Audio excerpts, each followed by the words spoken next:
Recording in progress. Okay, you can start. Thank you. Welcome to the Town of Moraga Town Council special meeting for Monday, July 11th, 2022. It is 6:30 p.m. And this meeting will be conducted pursuant to the provisions of Government Code, which authorizes teleconference meetings under the Brown Act during certain proclaimed states of emergency. The Governor of California proclaimed a state of emergency related to COVID-19 on March 4th, 2020. This meeting will be held via teleconference only and will not be physically open to the public. Town council members and staff will teleconference into the meeting by audio and or video, and the meeting will be conducted via Zoom webinar. Now, there are a couple ways to for the public to connect. Is live stream still not working? Okay, so there are two ways to connect. One is via Zoom, and to access the instructions for Zoom, please go to the Moraga homepage, go to agendas, go to the agenda for tonight's meeting, and the instructions are there, both for connecting and for raising the hand. And the same agenda has instructions for phoning into the meeting. We just came from a closed session, and we have a report out from that session, and our legal counsel, Denise Pisano, is going to provide that report out. Denise? Thank you, Mr. Mayor. So tonight, the council met in closed session to discuss the potential initiation of litigation in one case. After discussion, council directed in a vote of 5-0 to initiate the action. Additional particulars will be disclosed upon inquiry after the action has been formally commenced. And that is the end of my report. Thank you very much. So let's have, I call to order this meeting. That moves us on to another small item entitled the working draft for the 2023-2031 housing element. And this is as described in the agenda, review of the working draft housing element and approve for by motion the submittal of the working draft to the California Department of Housing and Community Development for review. What I'd like to do is spend just a couple minutes do a little bit of grounding here before we move into the actual staff report and work. Tonight, the Town Council is initiating review of the draft housing element update to meet the requirements of the sixth cycle of the State Regional Housing Needs Allocation, or otherwise known as RHNA. Consistent with the sixth cycle of RHNA, the updated housing element will become a governing component of Moraga's general plan for the next 8 years. We are at the critical point of transitioning from preparing the draft updated housing element to initiating the adoption process. Approval by the Town Council is needed to make this transition. To accomplish the needed review, we have meetings tonight and Wednesday. Hopefully, more meetings will not be required. This review and authorization builds off the review and recommendations by the Planning Commission. It's important that all of us Town Council members are familiar with the Planning Commission's recommendations. Staff will initiate tonight's efforts with a presentation which frames the process and introduces key aspects of the draft housing element. The Town Council will then ask questions. This may take the majority of this evening, which nominally will end at 10:30. Normally, we wait until after the Town Council has completed asking questions before inviting public input. Tonight, we will interrupt Town Council questioning for public input, likely somewhere around 8:30 p.m. Public input is critically important, and we will take such again at Wednesday's meeting. We will read public letters which have been submitted for reading into the record at Wednesday's meeting. If we complete Town Council questions in time tonight, we may identify additional actions on the housing element needed prior to Wednesday's meeting, and that meeting will begin at 6:30 p.m. on Wednesday. And Wednesday's meeting is intended to focus on deliberations and action by the Town Council. So we're trying to get through questions tonight and then focus on primarily deliberations on Wednesday. Does that meet everyone's expectations for grounding? Any further comments? Then I turn the floor over to staff to Okay. Cynthia. Yep, I'll just say a quick few words. So, as many of you know, this initiative began 18 months ago in January of 2021 when staff provided the council an update on planning initiatives and advanced planning projects, and it included the need for the town to meet its RENA allocation of zoning for the development of 1,118 residential units, and for the council to adopt a housing element by January 2023, which is the state deadline. Based on council direction, staff issued an RFP and then recommended that the town retain a team of 5 consultants led by Barry Miller, and actually 5 consultant firms led by Barry Miller to assist the town in developing in the comprehensive advanced planning initiative, which includes the development of a housing element, a general plan update, rezoning, including the Bollinger Canyon study area, and preparation of the required environmental impact report. So the process for development of the housing element began last summer and has really included unprecedented outreach to stakeholders, service groups, the school district, St. Mary's College, developers, as well as numerous public meetings and multiple surveys. Along the way, residents raised concerns, developers raised concerns, and staff listened, and we included policies to address these issues, such as the inclusion of a wildfire safety and emergency preparedness program and adjustment of parking requirements in the infill areas. The housing element, it really focuses on incremental change, strong design standards, and continued commitment to maintaining the town's visual and aesthetic qualities. And the housing element really, it represents the community as a whole, and it's a balance between what the state is requiring that we do, so the state laws, HCD's requirement, and then Moraga's town values, and as we know, unwavering desire to retain its small town rural character. So what we're presenting tonight is a working draft, and there will likely be required revisions following HCD's review of this working draft.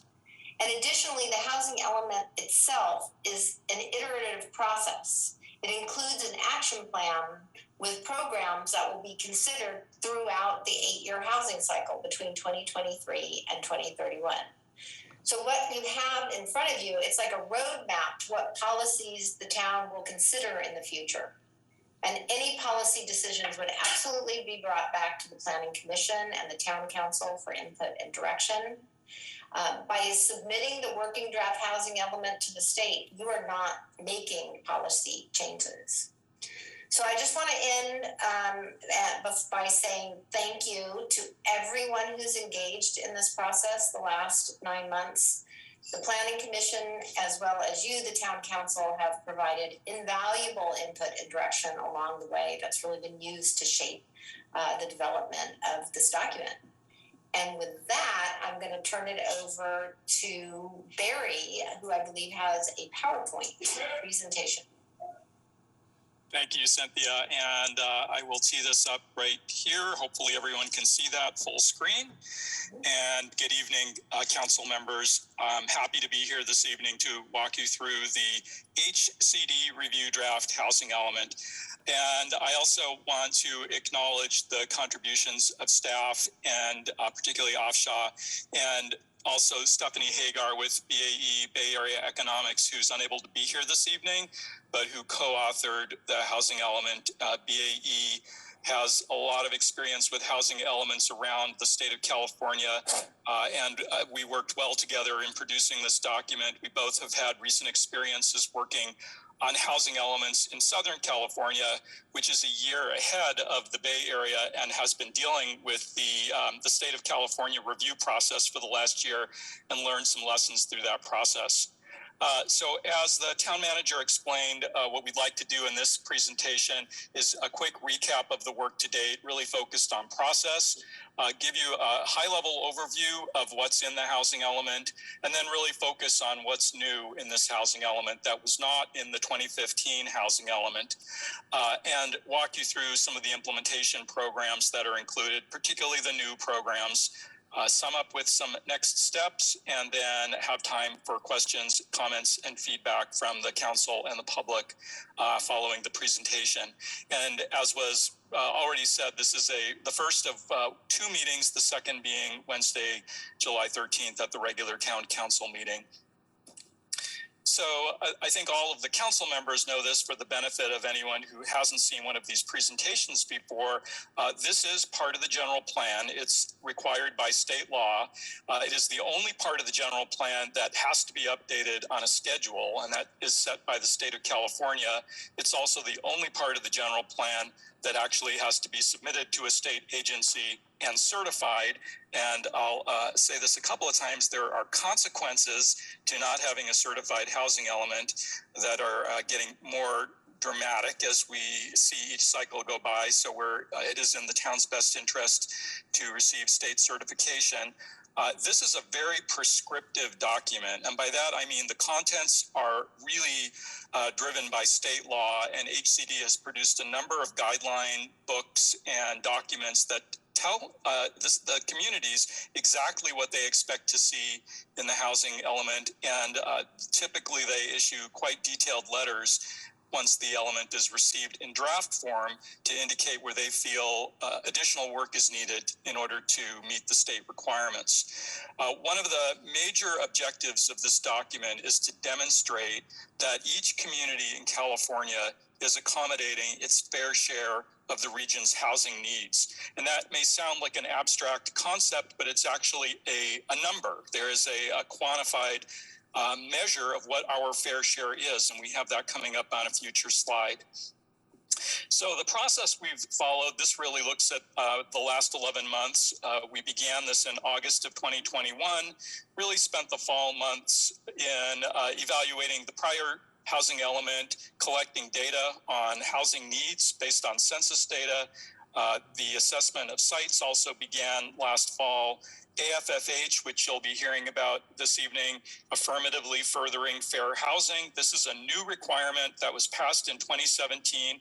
It has been a game changer for how the housing element is structured, how the community engagement process is run, and really every aspect of the housing element has changed as a result of the state mandate to prepare the whole document through the lens of what can we as a community do to further fair housing and make the community more inclusive, more welcoming, and so forth.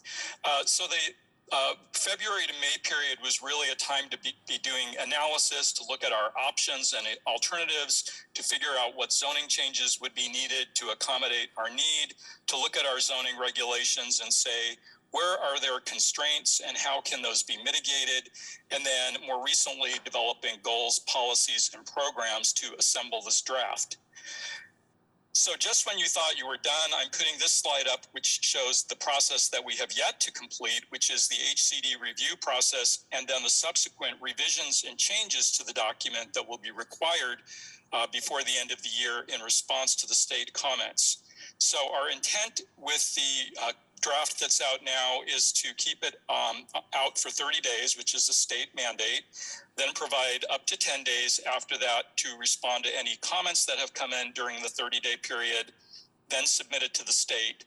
While the state is reviewing this document, the draft EIR will be prepared. And I should say that process of the EIR is already underway right now. It's quite a big undertaking to do a full environmental impact report looking at the impacts of the zoning changes and policies that are being considered, and that is underway.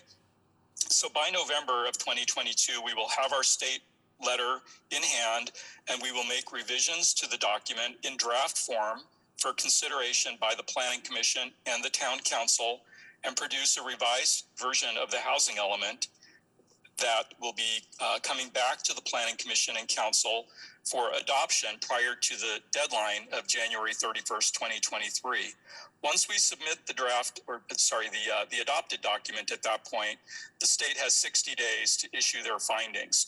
If they find it to be non-compliant, they will tell us, here are the specific amendments you need to make to achieve compliance, and we will have to basically amend the adopted document to incorporate any revisions. I'll say as a cautionary note that only 10% of the housing elements in Southern California have been certified, and their deadline was October 15th, 2021. So it's a tough process, and we've got a tough road ahead in terms of getting the state certification. We've had 6 meetings with the council specifically on the housing element. You've had a number of additional meetings on housing issues. We've also had meetings on the Bollinger Canyon rezoning with the council as part of this process. And I just will, without going into detail about each of these meetings, the meetings in the beginning of 22 were really focused on our rezoning options. A lot of meetings where we looked at maps, where we talked about potential changes to zoning regulations and standards.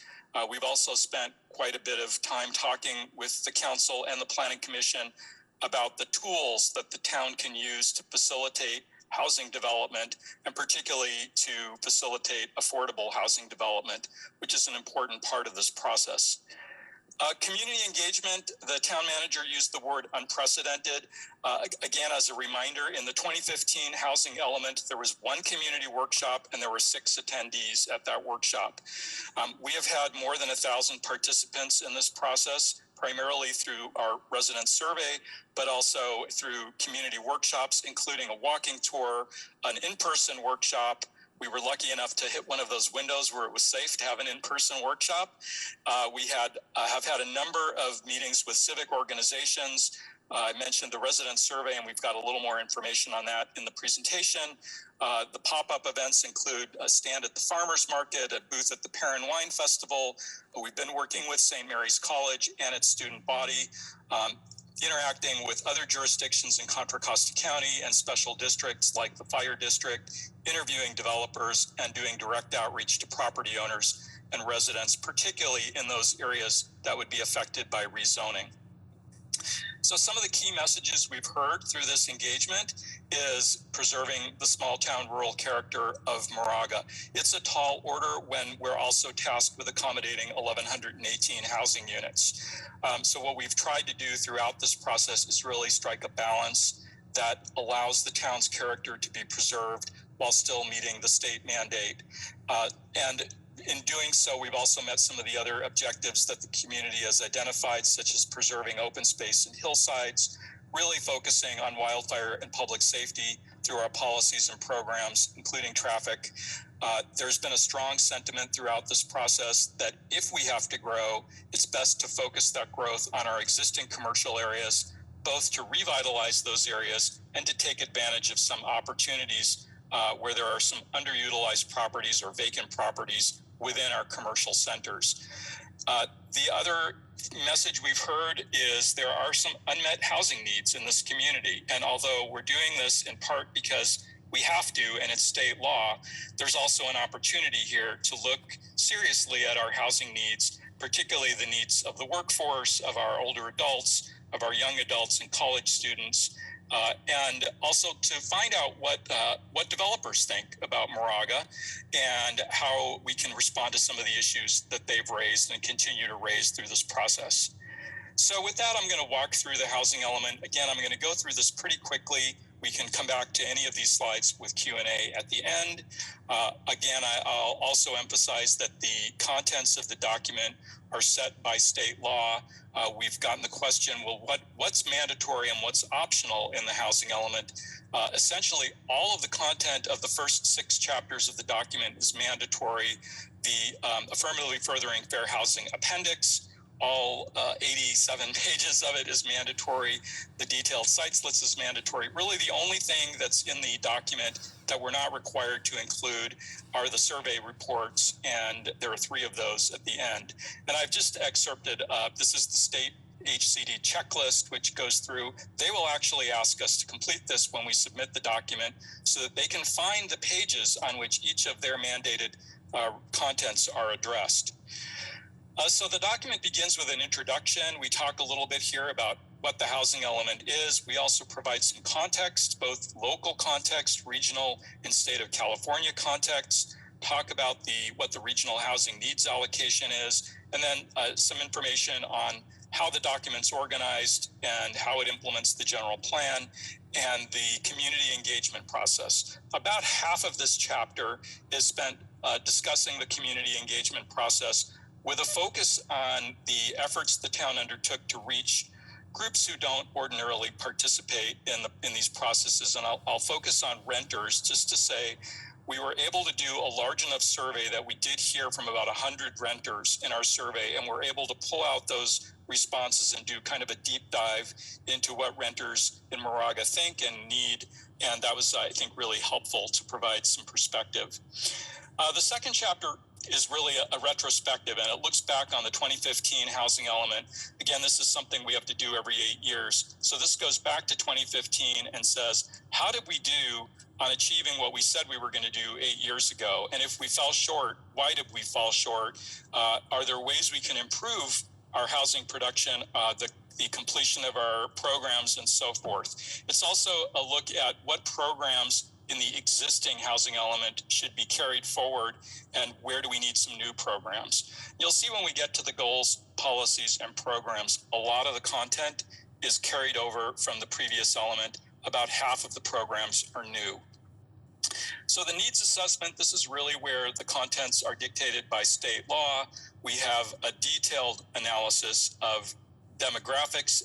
Some of this is based on the new 2020 census data, a deep dive into our income and employment characteristics, looking at both the workforce in Moraga and the income and employment characteristics of our residents. Housing cost burden, which is the percentage of one's income that is spent on housing, and particularly focused on households who are spending more than 30%, more than 50% in some cases of their incomes on housing, and how extensive are those populations within the community. Special needs is a dedicated section of this chapter looking at the needs of our seniors, disabled residents, single mothers, others in the community, homelessness, etc., who may have special needs. And then finally, look at the housing conditions. And this includes both the physical condition of our housing stock and the type of housing that we have in the community. There's a lot of data, there are a lot of charts and a lot of maps and a lot of detail in this chapter about the community. Housing sites and resources is really where we present where the opportunities are to meet our regional housing needs allocation. And this includes a number of different types of sites. So first we have approved projects. These are projects that have already been entitled. Most of these projects are anticipated to serve above moderate income households. They're mostly single family home developments.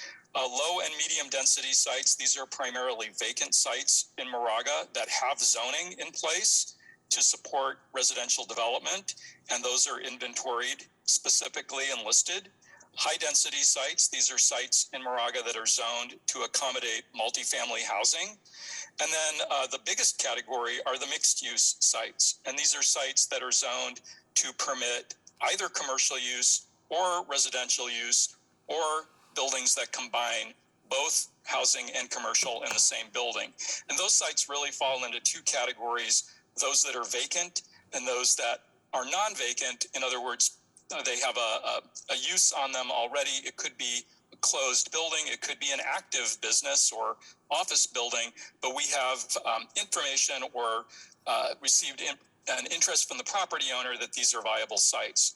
We also may count accessory dwelling units in the inventory, although there are some fairly strict guidelines about how many ADUs we can assume to meet our RHNA.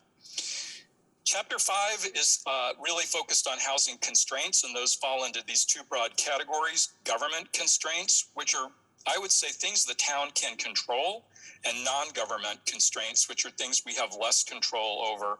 So the government constraints are things like our parking requirements or our setback standards or our height limits or our fees or the amount of time it might take for a project to get approved and so forth.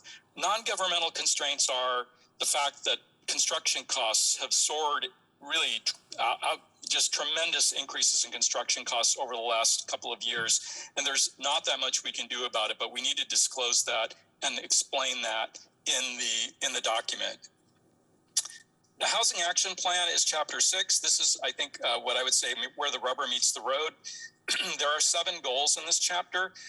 These are all current goals of the town of Moraga. These are the same goals that are in the existing housing element. We have tweaked them a little bit and adjusted the language on a few of the goals. For example, Goal 3 has been edited to really include a focus on public safety, and some of the other goals have been modified slightly, but they're really the same core values are guiding this as have guided housing plans in the past. So moving into the appendices, the affirmatively furthering fair housing appendix, again, the contents are set by state law. This is the first time that local governments are having to go through this exercise of mapping and diagramming and including tables and charts and really doing, I would say, some almost soul searching about, how did we get where we are? Why is our community the way it is? And are there issues that we can address or should address that can make us a more equitable and inclusive community? It's really, the historic retrospective on how we got here, I will say it's a little uncomfortable to write this, but it's required. And one of the most common comments that HCD is providing to cities in their comment letters is, you didn't do that. You didn't look at some of the historic issues. They have asked in other communities, please include your redlining maps from 1937. So it's something I've never seen before in housing elements that we're being asked to do. They also require specific methods of engagement and site analysis, so that we need to demonstrate that not only are our programs working toward fair housing, but the way we designate our housing sites and where they're located also support fair housing goals. Appendix B is detailed information about each of our housing sites listed by assessor parcel number. Each of the columns in this spreadsheet is mandated by state law. The 3 final appendices, which I called the optional ones, I think are really some of the most important contents. C is the results of the survey we conducted, to which 1,008 responses were received. And I think the key takeaways are that most Moraga residents are satisfied with their housing conditions. We found higher levels of support and satisfaction with owners than with renters. And the greatest concerns that were expressed related to fire, traffic, evacuation, and community character. We did ask residents, what type of housing would you most support in the community? And the highest levels of support were for townhomes and for senior housing.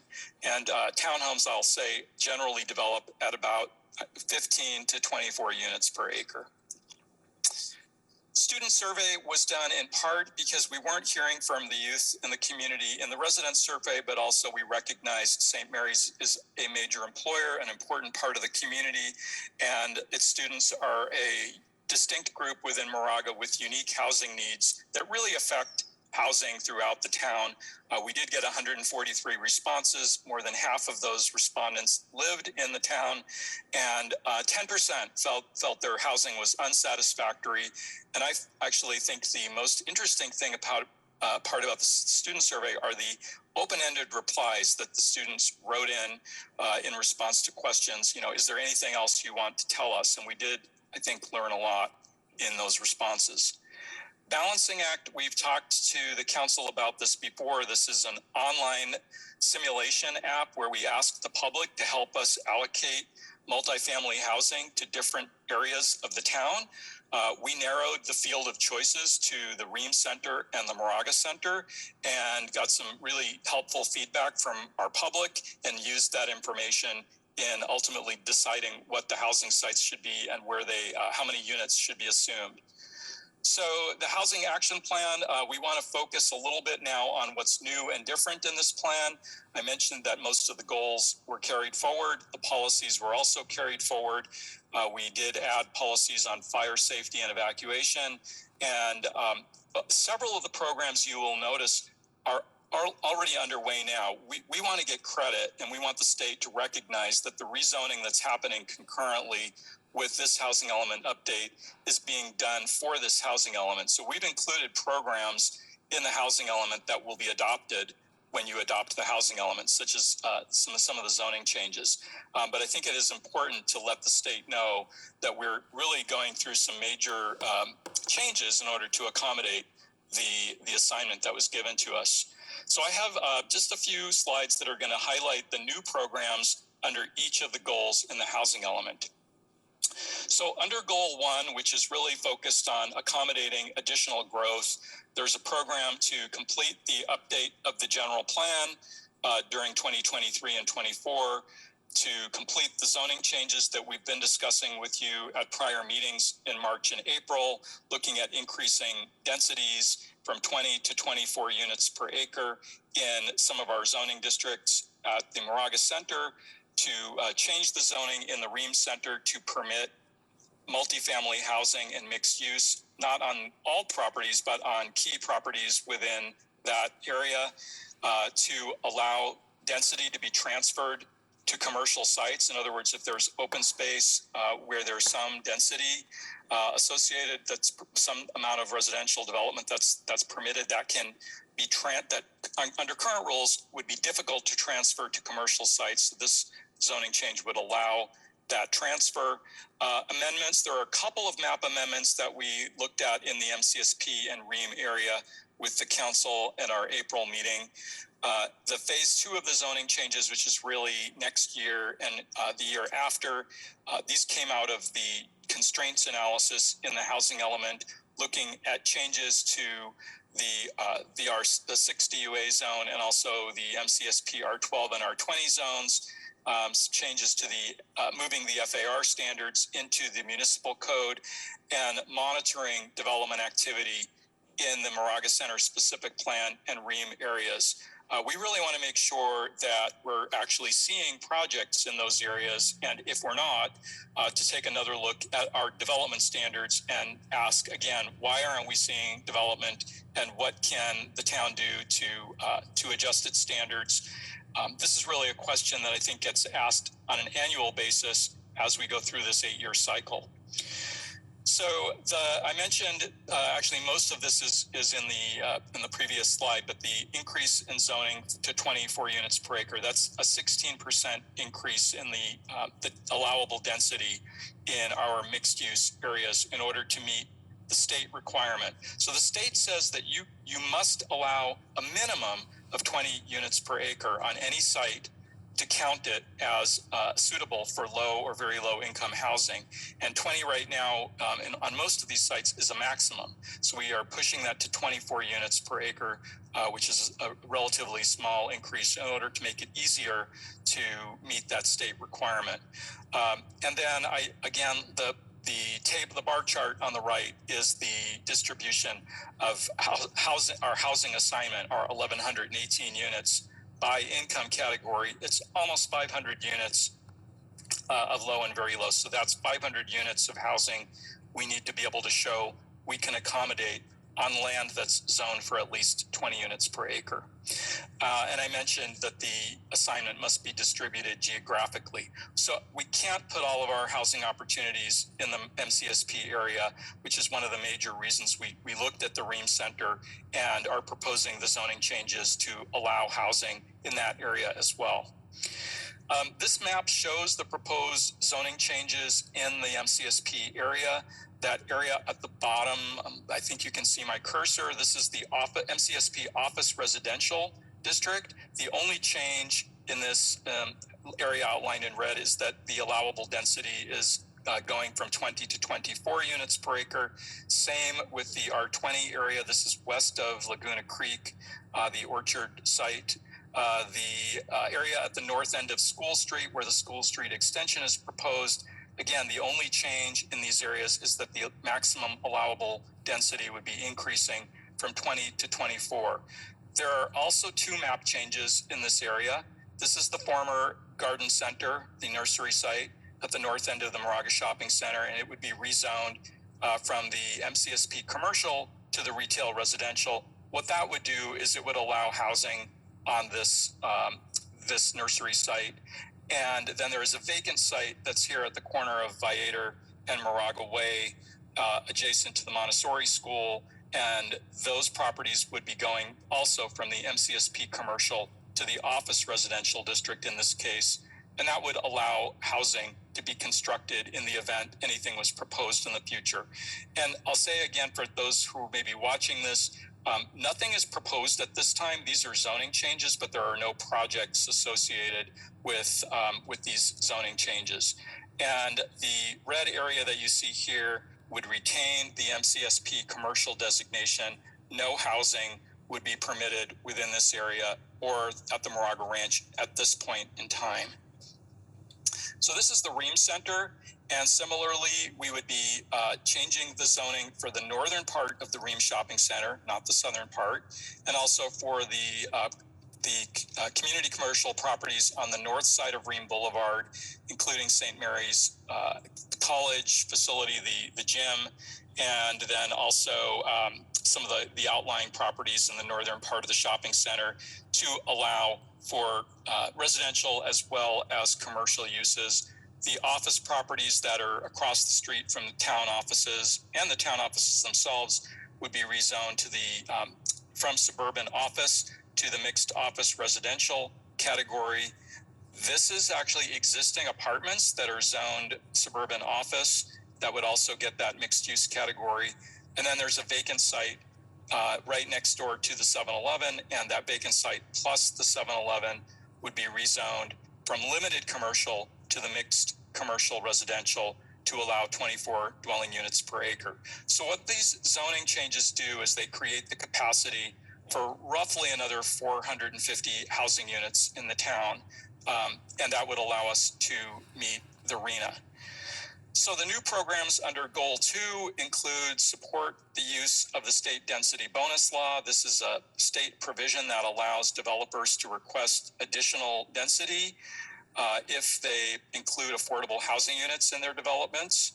To continue to provide outreach to affordable housing developers to see if they might be interested in a project in Moraga, to allow certain housing types, co-housing and live-work units, and to improve access to affordable housing subsidies. And by that, we mean supporting things like a county bond measure to create funds for affordable housing, or increasing the number of housing vouchers that might be available to residents throughout the county, potentially for use in Moraga.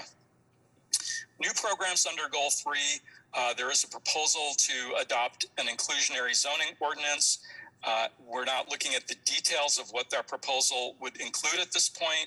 We have tentatively said 10% of the units in new market rate projects would be affordable below market rate, but all of the details associated with that would be sorted out at a future date, at a future meeting. It's essentially just saying we will be looking at doing this in the future. Also facilitating production of accessory dwelling units, looking at SB 9 and how the town can implement that state mandate, looking at how we can encourage home sharing in the town for those who may have extra space in their house or be seeking to downsize from their current home. Looking at the Ream Center, there has been a longstanding policy in the general plan to do a specific plan for the Ream Center, but we're actually doing much of that through this process by doing the new zoning and design standards for the Ream Center now. So what's left is how do you improve the public spaces, the streets, for example, the infrastructure at the Ream Center, and that's really the remainder for that that program.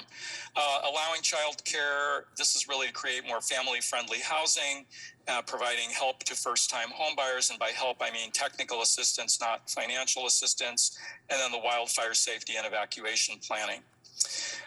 Under goal 4, and I promise I have about, I think 4 or 5 more slides left, simplifying the planned development process is something that's been ongoing, and it's been a goal for a while. This is included looking at our parking regulations, which we've had conversations with the council about before. Further reductions are possible in the future. Meeting with developers and builders. This is something we have started, and it's really kind of an ongoing task to communicate with our development community and with homeowners to find out how we can improve our processes. Looking for infrastructure grants. There was a program in the original housing in the original draft released on June 30th to amend the scenic corridor regulations. At the urging of the Planning Commission, that language will be changed to say consider amendments to the scenic corridor regulations. This specifically relates to the 40-foot setback that is required in the Moraga Center specific plan area. Technical assistance to implement the MCSP is really working with property owners to facilitate implementation. Under goal 5, we have a number of state requirements to allow certain housing types in the community. This is something that all cities in California are required to do, so it's complying with that. And assisting older adults, which is right now the fastest growing segment of our population. Many of the older adults wish to age in place in their homes, and this is really recognizing that and helping provide mobility improvements in existing homes. Under goal 6, this is about fair housing and equal opportunity. So we have really connections to all of the other programs in the housing element that advance fair housing, potentially including an agreement with a fair housing provider. There are a number of nonprofits that offer the service of doing fair housing outreach, training, enforcement, and so forth that the town could consider working with over the next 8 years, and really increasing staff and public education on fair housing laws and benefits. And then finally, the last goal has one program which looks at the climate action plan that the town considered a few years ago and recommends advancing some of those recommendations, particularly related to energy efficiency and water conservation. We recognize that energy is part of housing costs, water bills are part of housing costs, and how can we improve or reduce those costs as part of our housing efforts. So implementation, I'm going to just go, I'm not going to spend too much time on these slides. I just want to point out that we have pulled these together. If the council wants to come back and go through these, this takes, the next 4 slides take everything in the housing element and sort it by the year or the timing. So these are the things we're adopting concurrently with the housing element, and those are the zoning text amendments, including the parking regulations and the zoning map changes. This is 2023. It's a little overwhelming. It looks like a ton of tasks. I do want to point out that a lot of this is ongoing activity. So, for example, the St. Mary's Partnership that you see, Program 12, is to periodically meet with the university administration to discuss housing issues. A lot of these are publicizing information on the town's website. Some of the more significant tasks are the additional zoning text amendments, and that includes inclusionary zoning, and then also the wildfire safety and emergency preparedness planning, which we would be looking at implementing following adoption of the housing element as part of the general plan update. This is 2024, and then the final couple of years, 2025 to 27. The remainder of the action programs are really those that are ongoing or that are done annually, which I would also call ongoing. And these are really monitoring our land supply, allowing the use of state density bonuses, keeping track of our accessory dwelling units, how many do we have, and so forth, making sure our building codes are kept up to date, publicizing resources for seniors, and so forth. So the next steps in this, we're now in the middle of a 30-day review period for the working draft. We do have a council study session set up for August 24th, specifically on inclusionary zoning, to talk more about that. We're looking at releasing the draft EIR for the housing element update, including the rezoning changes and the Bollinger rezoning on October 1st.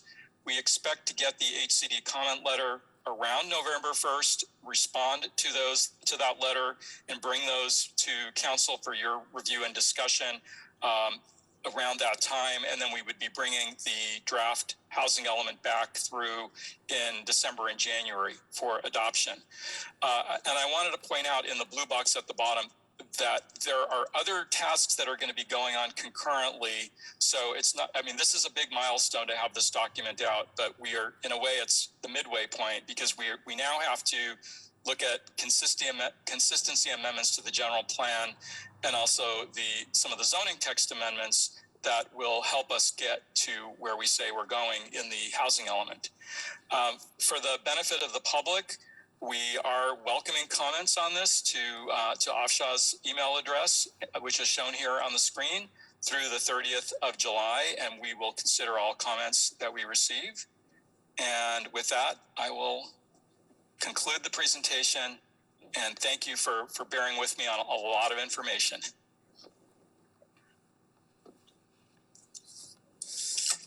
Thank you very much, Barry. You have very well summarized a very exhaustive and complex effort here. This brings us now to questions by the town council. And what I propose is the following. To start that process and make it open-ended. You can ask questions addressing any part of this draft. So it's the complete package, and I guess it can address both the presentation and the draft itself. We'll use the round-robin process, and as possible, let's try to group questions. In other words, if someone asks a question that you have essentially the same question or just a variation on it, if appropriate, raise your hand and let's try to address that together, so to speak, or in sequence. Any other questions on this? I mean, this is a process we've done many times. Who would like to kick it off? Mike? All right, thank you. Yeah, my question has to do where I thought we were and where we are today. So, Mr. Mayor, I'd like to give a little context, and I'll get right to my questions here.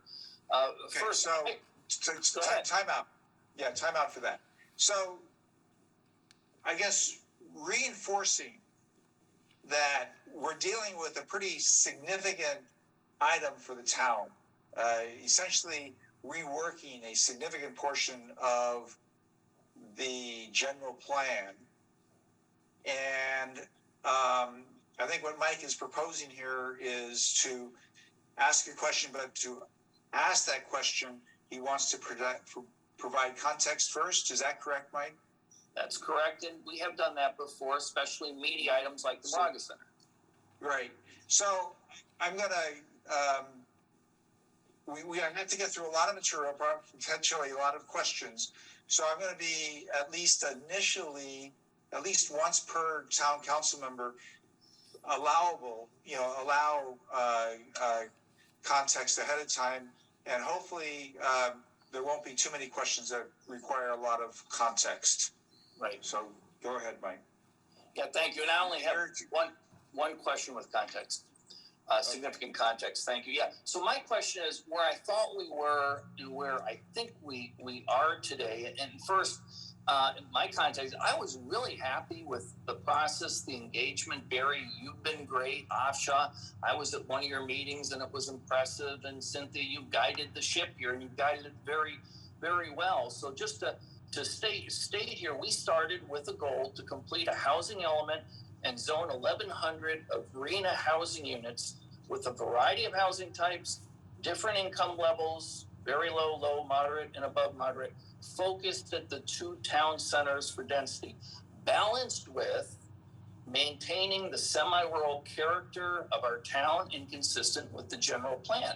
And as Barry said, we had several meetings and we actually achieved that goal, adding significant residential zoning in Ream, and able to leverage a lot of the Moraga Center 630 units previously approved with some additional density. So we ended that process.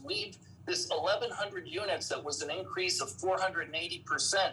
We zoned different housing types, different income levels, and I'm very pleased with that. I'm relieved actually we could do that. We also looked at tools, and most of the tools asked for money, and we said we really can't subsidize any financial items given the financial condition of this town. But one tool was very significant, and that was the 10% inclusionary housing. You build a development, and you have to have 10% of the units for low or very low. With some reluctance, I'm willing to go forward with that as a way to make this happen. And then on constraints, staff mentioned we talked to developers and parking was number one on constraints. I talked to three and I heard the same message, Mike, you got to help me on this. And with this one item change, parking constraints, one developer said, I can develop units in Moraga and help to achieve our affordable housing and all housing units. So that's where we are now. I go through this document and, my first thing is we got a lot of new information, 22 new programs, and it's really late in the process to me. And then I'm seeing some significant differences. I'm seeing densities expanded throughout the town, not just the two centers, with a focus of promoting SB 9, which allows multi-family housing in existing single-family neighborhoods. 2, I'm seeing attempts to remove constraints, not limited to, but including scenic corridor and setbacks. 3, I'm seeing a complete rewrite of the general plan to support the housing element where we said it was reverse. Do the housing element that's consistent with the general plan policies. And at the meeting of 3/10/21, the town council did not support a complete rewrite of the general plan. And number 4 is financial subsidies, which I mentioned when we met on tools. Those were good tools, but almost all of them said, well, we need some money or reduced fees or something around that. So my question for staff here is, why are we getting information so late? And why are we, at least in my mind, getting some new information that I see is inconsistent with maintaining the semi-rural character of the town and our current general plan policies? So could you please address that? Is that to a particular staff member? I'll let anyone who would like to. Gary, do you want to take that one? Or do you want me to do it? I would actually like to respond to that. I don't know that I want to be the first one to respond, if that's okay. There are multiple components to that, and I can see actually, numerous questions. So it's both Mike is asking a macro type question, but there's several detailed questions incorporated into that. So let's start with SB 9. Okay. Okay. So SB 9 is a law. We've already received inquiries about an application, and I don't know what the exact wording is, but it says that we need to kind of explore how we're going to process those. Is that the right term that we use? Yes, I may be able to provide a little more context on this, and I'll also say too that's good feedback, Councilmember McClure, and the language that's in there now is not cast in stone. It's all editable at this point.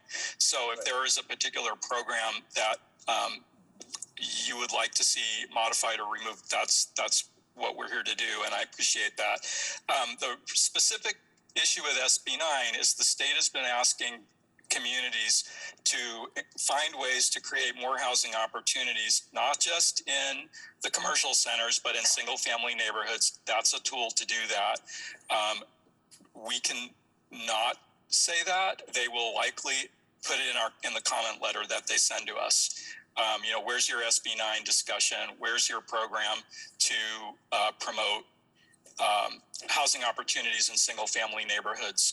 And They may not say that, but they have said it in a number of other communities. So we're being preemptive a little bit on something like that by saying, it's out there. Other communities are writing regulations on how to apply SB 9 locally.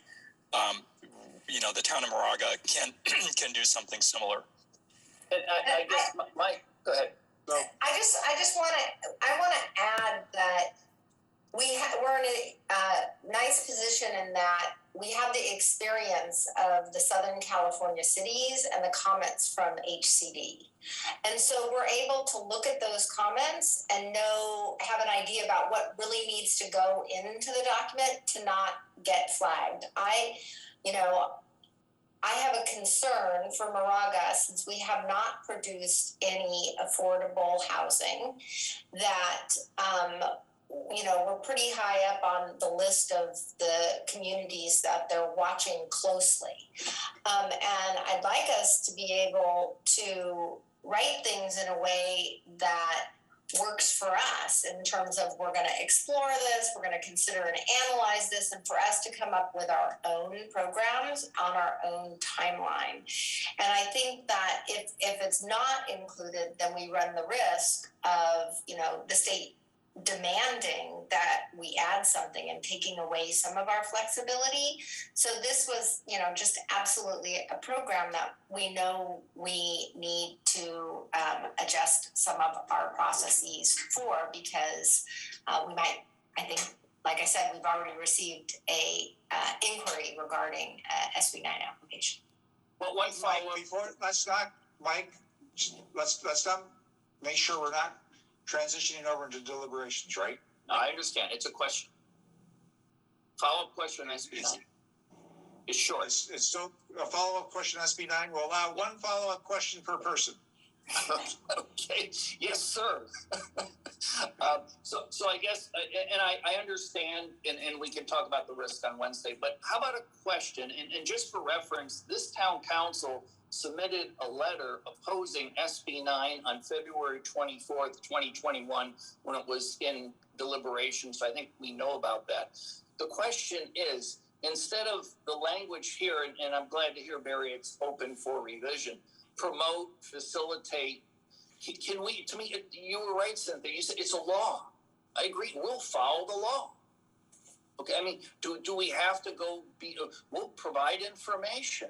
I would just, when I read promote, I guess my question is, do we have latitude to tone it down to we will follow the SB 9 law?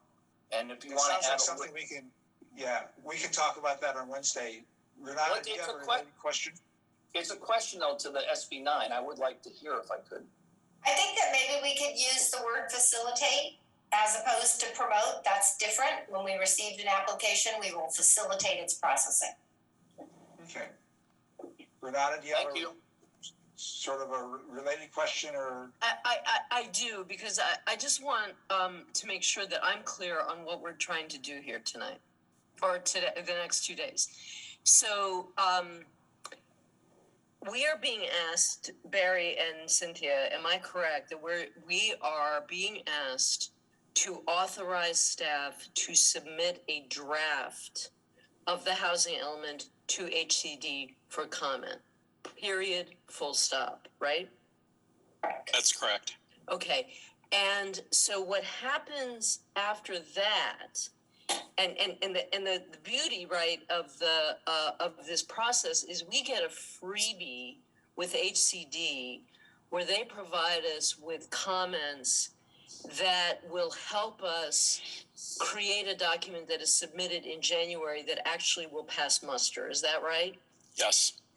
And so between today and January, there are still multiple opportunities to amend, fine-tune, add, subtract, based on what we hear from the community, what we hear from developers, what we hear from HCD, and our further analysis. Is that right? That is correct. Okay. All right. Well, maybe let me add a little bit. I don't think we want to send something to HCD in the working draft saying we're going to do something and then remove it Right. and not submit it in our final draft. So I'm not suggesting that at all. Okay. I'm not suggesting that at all. I'm just trying to understand what we're doing here and what we should be focused on. But in follow-up to Mike's question, it is also important, is it not, that both in substance and in tone, that our submission demonstrate to HCD that we're serious, that we're being proactive, and that we're doing everything that we can within the confines of the other laws and local rules and scenic corridor, whatever, that bind us, that we're doing the best we can to actually make this happen. Is that right? That's completely accurate. Yeah. So it probably does not behoove us to simply say we'll comply with the law. Is that right? How many questions have you asked now, Renata? Quite a few. That was one question with 24 subparts. Well done. I'm going to learn from that. So, but okay, and that's a good question. And so let's get this sort of grounded. You know, this is important grounding that we have to settle here because, you know, we're going to be asked to make a decision on Wednesday, and I think it's important that we get this addressed. Now, my understanding was that okay, this draft goes to HCD, they give feedback on it. But you know, if we decide to change it significantly, we're going back and we're negotiating with them, and we're going to be in a much weaker position for doing so. So my understanding is we have to be reasonably happy with what representing the citizens of the town with what we are going to approve on Wednesday. So, you know, we can't make up our own rules, but at the same time, we are representing the town of Moraga, the citizens of Moraga, and okay, enough said. If I may add, there is a difference between the word promote and the word facilitate, and I understand the point being made, and those are the kinds of changes we can make easily before we submit this to the state. Mike may have a whole list of those, but we'll get there. Teresa, I saw your finger wagging there. Yeah, thank you, Mr. Mayor. When I was reading it, I had some questions, and they were explained to me, but I want to make sure that other people, residents who have the same question, understand what it means. So this is very quick, and maybe staff or somebody can answer it. So what I would like to hear is for someone to explain low barrier navigation centers and bonus, and how they change our numbers, arena numbers, from 1,118 to 1,800. So Barry, maybe you can answer that. Afshar, whoever.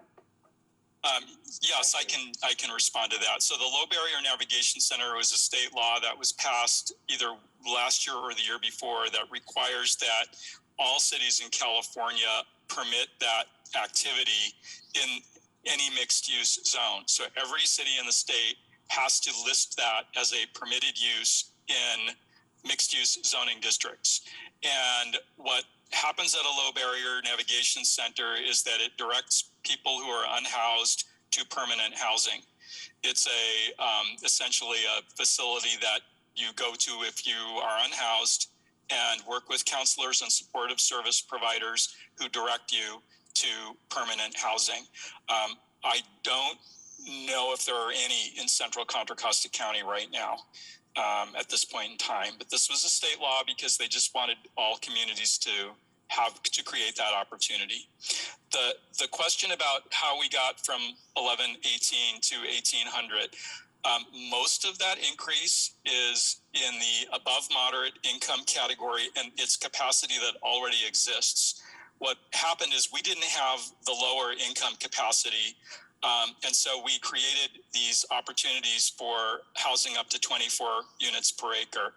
But we also know we can't say to the state, every single site in Moraga that's zoned at that density is going to be lower income. Because essentially what we're doing, that's not realistic, first of all. It also doesn't get us where we need to be in terms of affirmatively furthering fair housing if every single site we build in the shopping centers is lower income. So what we're attempting to do is say some of these sites are going to be lower income and some of these sites are going to be market rate, above moderate income. They may be senior housing, they may be condominiums. But we do have more capacity than the state's requiring. We are required to create a buffer of about 25%. Our buffer is higher than 25%, but the buffer is not in the lower income housing band. It's in the above moderate income housing band.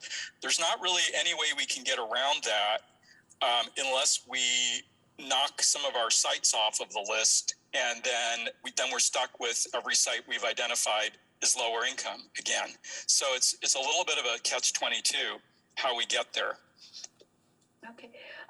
One other question, if I may, Mr. Mayor. What? This is your follow-up question. Oh, it's not really a follow-up, but maybe I can make it be a follow-up. No, it's not a follow-up. So. Okay, we'll come back to you. We'll come back to you. Sona, Okay. You have your hand up? Thank you. Yes. So, thank you. I found Renata's question helpful and helped me structure my question to staff. So, we really are here collectively for today and Wednesday. By the end of these two meetings, I want to do my job to put our best foot forward to HCD. And to do that, I want to know what is helpful to put our best foot forward in this draft to get good and helpful comments that help us then get to a final state. So to do that, I'm wondering, is the structure of the document something we should be thinking about getting feedback on, and how we have prioritized some of these programs? Because while we can talk about each bullet individually, I'm looking at this at the program level, at the holistic level.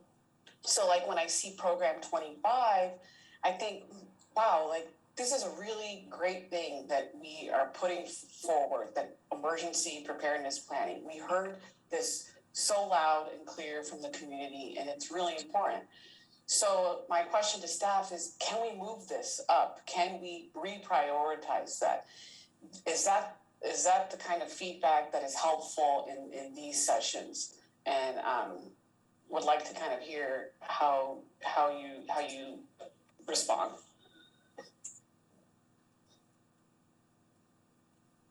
Oh, Cynthia, you're muted. Sorry. I can say that as we kind of grapple with our workload next year and look to the prioritization, we'll absolutely be looking for your, input at that time. But it would also be good to know now. I mean, if you guys wanted to kind of renumber the programs a little bit so they were in priority order, you could do that. It depends on how you want to spend your time, but it would be useful to staff to know what your major goals and priorities are. Okay, because that had stood out to me as something that I wanted to give feedback on. So thank you. May I ask a question? And so I recognize myself. So we're going to be conducting a program level EIR, which my understanding is pretty high level. And then, when the projects are actually executed, planned and executed, there'll be potentially additional EIRs, depending upon the particular project. The challenge is, traffic. And there are people in areas, and one particular neighborhood which is particularly sensitive is School Street, which has limited access, and it's mostly secondary, type roads, and it already has churches and schools, and it's it's just across the street from Safeway, or that particular area, and it seems to have a lot of assigned lots for high density housing, and even in conversion of commercial. And plus the fact we've got Area 14 from the MCSP, which is going to put, I guess, a couple hundred apartments in there at market rate. So some of the folks in that neighborhood, School Street neighborhood, are more than a little bit concerned. They're greatly concerned, but I'm not sure that program level EIR is going to act, is going to be able to assess the significance of these additional potential high density,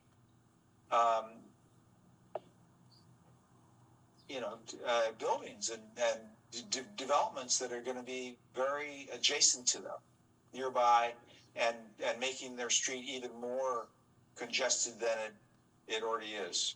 So how do we address that? It's a really good question, in part because we're limited now in how much we can look at congestion as a CEQA issue. Now it's all focused on vehicle miles traveled. And so putting development in those areas from a CEQA perspective is actually better, because you're putting housing near commercial uses where there presumably would be shorter trips. But the point that you've raised about the real impact on congestion and traffic that's still an issue for the community. I hear that. And I think it's really, how do you link the development to the School Street extension? Because I don't think you'd have to do some follow-up study to do, figure out about how the extension is built before permitting the projects that would go in. And that may be what we see in the EIR, as something related to that, to needing those local circulation improvements before any project can proceed. Mayor, my follow-up. Mayor, if I may respond as well and just add, currently we have an application in the Moraga Center specific plan for Area 14. Right. And so, as you will recall, that entire MCSP, when we did the specific plan, was done as a programmatic level EIR, because at that time we could not anticipate any specific development. So now that we actually have a development project, staff is working with the developer on getting a specific environmental review, which includes the traffic. So as we get more details and as applications come in, we start to address them at that time, and we also come up with mitigation levels that are addressed through the public. So that will be coming forward shortly as we're working through each project. Okay, Barry, just my quick follow-up is that we're at the other end from the School Street at Safeway, and this is a long-established neighborhood, and Understood. Yeah. Okay. So I've done mine. I think, Mike, are you ready for another? I happen to have You've been very patient. Thank you. Well, thank you. So does everybody. Okay. Not much context on this one. I'd like to have a conversation and a question about constraints as they apply in this document. And let's take the scenic corridors and the setbacks. And for reference, Barry, we had a development called Tri-City, which is now Townhome Center, 29 and 32 feet high, 12 to 15 foot setbacks. And the residents were upset. Referendum, they sued us. They weren't happy. So now we're going to have 45-foot buildings with density bonuses to 55. Scenic corridor issues or standards and setbacks, Moraga Center 40 foot, are now more important than ever. And I do hope that we're all in agreement, we're balancing development and the rights of the residents to maintaining their, semi-rural character. So when we identify a constraint, do we have to put a mitigation item? Could we reference our general plan policies that these items are important to our general plan policy of providing view sheds and open space for our residents? I mean, I'm just wondering, why do we even have to go out and state that, understanding this is exactly the kind of thing that many people would say that's inconsistent with our semi-rural nature, because our town centers are going to look much different, and especially in one of them, a lot of the views will okay, go ahead. Anyway, I've asked my question. Yeah, so the question is, can we reference some of these potential developments to policies within the general plan, I guess, huh? Well, I mean, basically, why do we need to say anything about a constraint? Must we say, here's the constraint, here's what we're going to do about it? And I don't think all constraints need mitigation. Is that a requirement? If so, then can we just reference the general plan policies that we said we're going to follow? Barry? Yeah, I would say it is a requirement if you identify a constraint to provide something to mitigate it, but you don't have to specify what it is you're going to do to mitigate it exactly. So the reason we were saying consider amendments and not something more specific is we don't have to decide whether that 40 feet should be 35 feet or 30 feet. That's a discussion that is intended to happen in the next 8 years. So there may be, and we're talking about a very limited number of sites where the 40-foot setback could be a constraint. So, I mean, there would be ways to narrow the discussion to make it more focused. I don't think at this point you would want to not reference it at all. I mean, it was not only identified in the plan, it was identified to us in letters from the public. So that is part of the challenge for us as well. Okay, Renata, you're up next. I'm next. Okay, thank you. Thank you, Mr. Mayor. So, as I understand it, this document, which, by the way, is fantastic, is dictated by the requirements and expectations of HCD, state law, and both in form and content represents our best thinking on where the legal requirements, limitations are. Is that right? Yes. Okay. And is it going to be most helpful for us to focus on, not exclusively, but to focus on chapter 6, because that's actually the implementation roadmap or the action plan, which is what really HCD is interested in. Is that fair? Yes, that's really where the focus would be, right? Okay. Thank you. And just, Mr. Mayor, I'm sorry.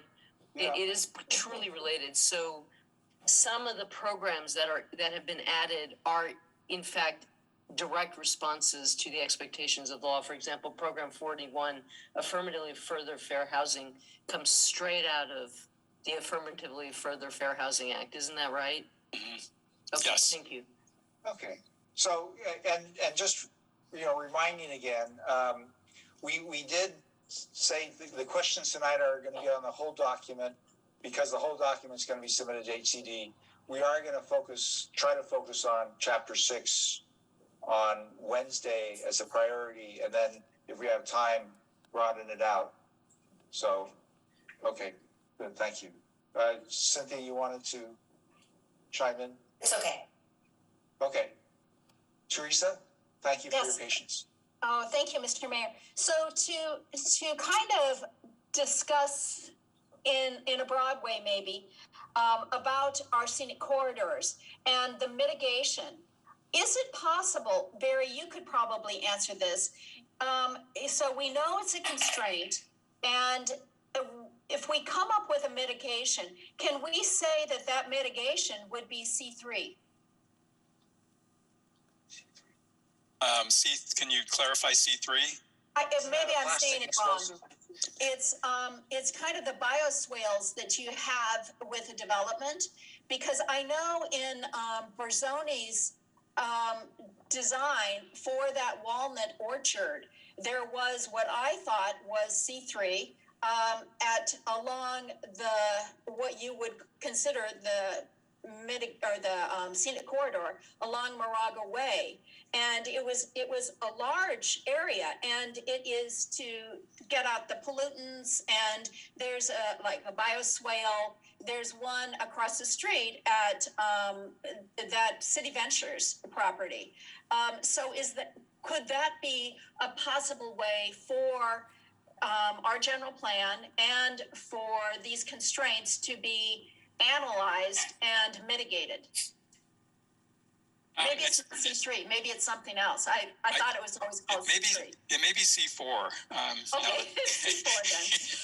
Yeah. I think it was something we can look at in the EIR under storm drainage and hydrology. I'd have to find out more about it and how it affects these specific sites. Okay, well, good. I'm glad I brought it up as a possibility for mitigation for development on the scenic corridor. And I just want to add that attachment C to the staff report includes red line suggestions from the Planning Commission. And the Planning Commission had some very useful input regarding this. And they changed it. So it says, continue to analyze amendments to the town scenic corridor regulations to consider modified setbacks and possible waivers of upper story setback requirements on housing opportunity sites.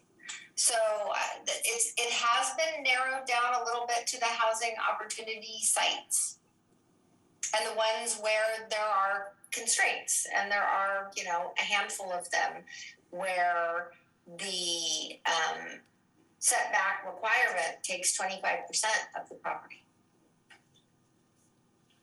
Thank you. Zona, do you have additional questions? Yeah, I had a specific question about Program 22. If you could just help me understand allowing services by right in residential uses, are we talking about specific type of residential areas? So this is, I agree that should be clarified. We're talking about multifamily residential and not single family residential there, but it's basically to allow childcare or recreation rooms and things like that on the ground floor in multifamily buildings. So we'll clarify that. So, through the chair, could we clarify that and say on the ground floor, medium and high density residential uses?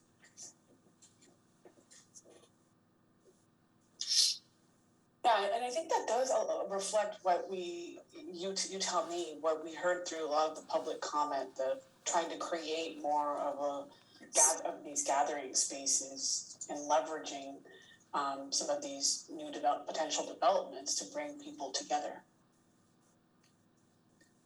Yes, that's the intent, and also to create more family-friendly housing. Great. Okay, good.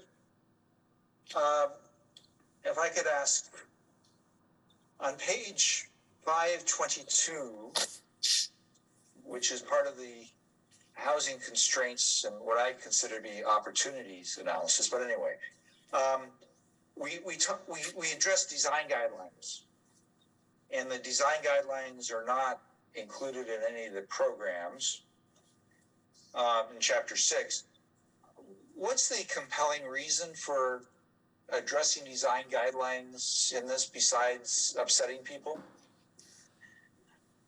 I think the issue here is that there's many of them are subjective, and what we're trying to get to here under the state mandate is more objective standards. So if there are specific guidelines that are causing a problem that we can remedy by making them more objective, we'd want to do that, and we want to know about that. At least, you know, for the work we're doing in the Ream Center, we would want to have objective standards, design standards in the new zoning regulations. So, Can you- Barry, if I may, one of our design guidelines, the FAR is actually in the design guidelines. And we are recommending that that's actually an objective standard, that should be moved to the Moraga Municipal Code. So our stormwater guidelines, we now follow the state requirements. So those should be taken out and those should be in the Moraga Municipal Code. So we're simply looking to make it more objective. So are you talking about, this is my follow-up question, are you addressing this just for Ream and the Moraga Center specific plan areas, or are you addressing this across the city? And I'd appreciate how you know that some of these are problems. Yeah, they're intended to be addressed across the whole town, not just in the Ream Center area. My point about the Ream Center is that that's one area where, when we do design guidelines, they'll be objective. So, yeah. Right, but not every constraint, there isn't a program to address every constraint that was identified, because some of them aren't really impacting the ability of the town to meet its RHNA requirement. So either a housing or affordable housing. So there's really the focus on that. We can talk about this on Wednesday. Sure. Thank you. Mike, I think you're up next. Thank you very much. So let's talk about the general plan. I'm sorry, go ahead. Excuse me, was it a related question, Teresa, on design guidelines? No? Okay, Mike, you're up. Yeah, I'd like to ask about the general plan rewrites. I think we're all aligned that the phase one that's mentioned, the housing element, Bollinger Canyon, state laws, absolutely got to do it. But phase two, to then completely rewrite the general plan, which on May 10th, 2021, 3 council members, Renata, Steve, and Mike, had mentioned that, you know, let's be fluid, and if anything, it's optional.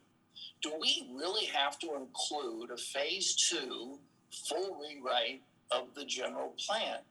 Because that includes a lot of the values of the town, a lot of the semi-rural character. And it felt to me when I read this, we're going to rewrite the general plan to equal the housing element. And to me, no, it's the other way around. We have policies in the general plan that the housing element need to support. We also have the housing element to complete, and we need to put that together. So, first of all, is that a requirement to do the phase two of the general plan? So we are with phase one doing the majority of the general plan update. If we don't do phase two, then we have inconsistent policies, which can be problematic when evaluating applications. We always want to have internal consistency. Additionally, the cost to complete the full general plan update, which is recommended by the state to be done every 20 years, and ours is currently dated 2002, the cost to do a 2024 update is approximately $300,000. If you were to wait 5 years or 10 years and do it then, the cost would be upwards of $1 million. And again, your documents would be out of compliance, and it is a state requirement. So the recommendation from staff was to move forward with phase two and complete the general plan update. That is something that has been included in the fiscal year 2022-23 budget, but we are not going to start that project until after the housing element is done, so we can reevaluate it again at that time. Could you, follow-up question, could you give me an example of an inconsistency that's required to be updated in phase two of the general plan? And is that something that we could discuss of whether that needs to be in the housing element at all?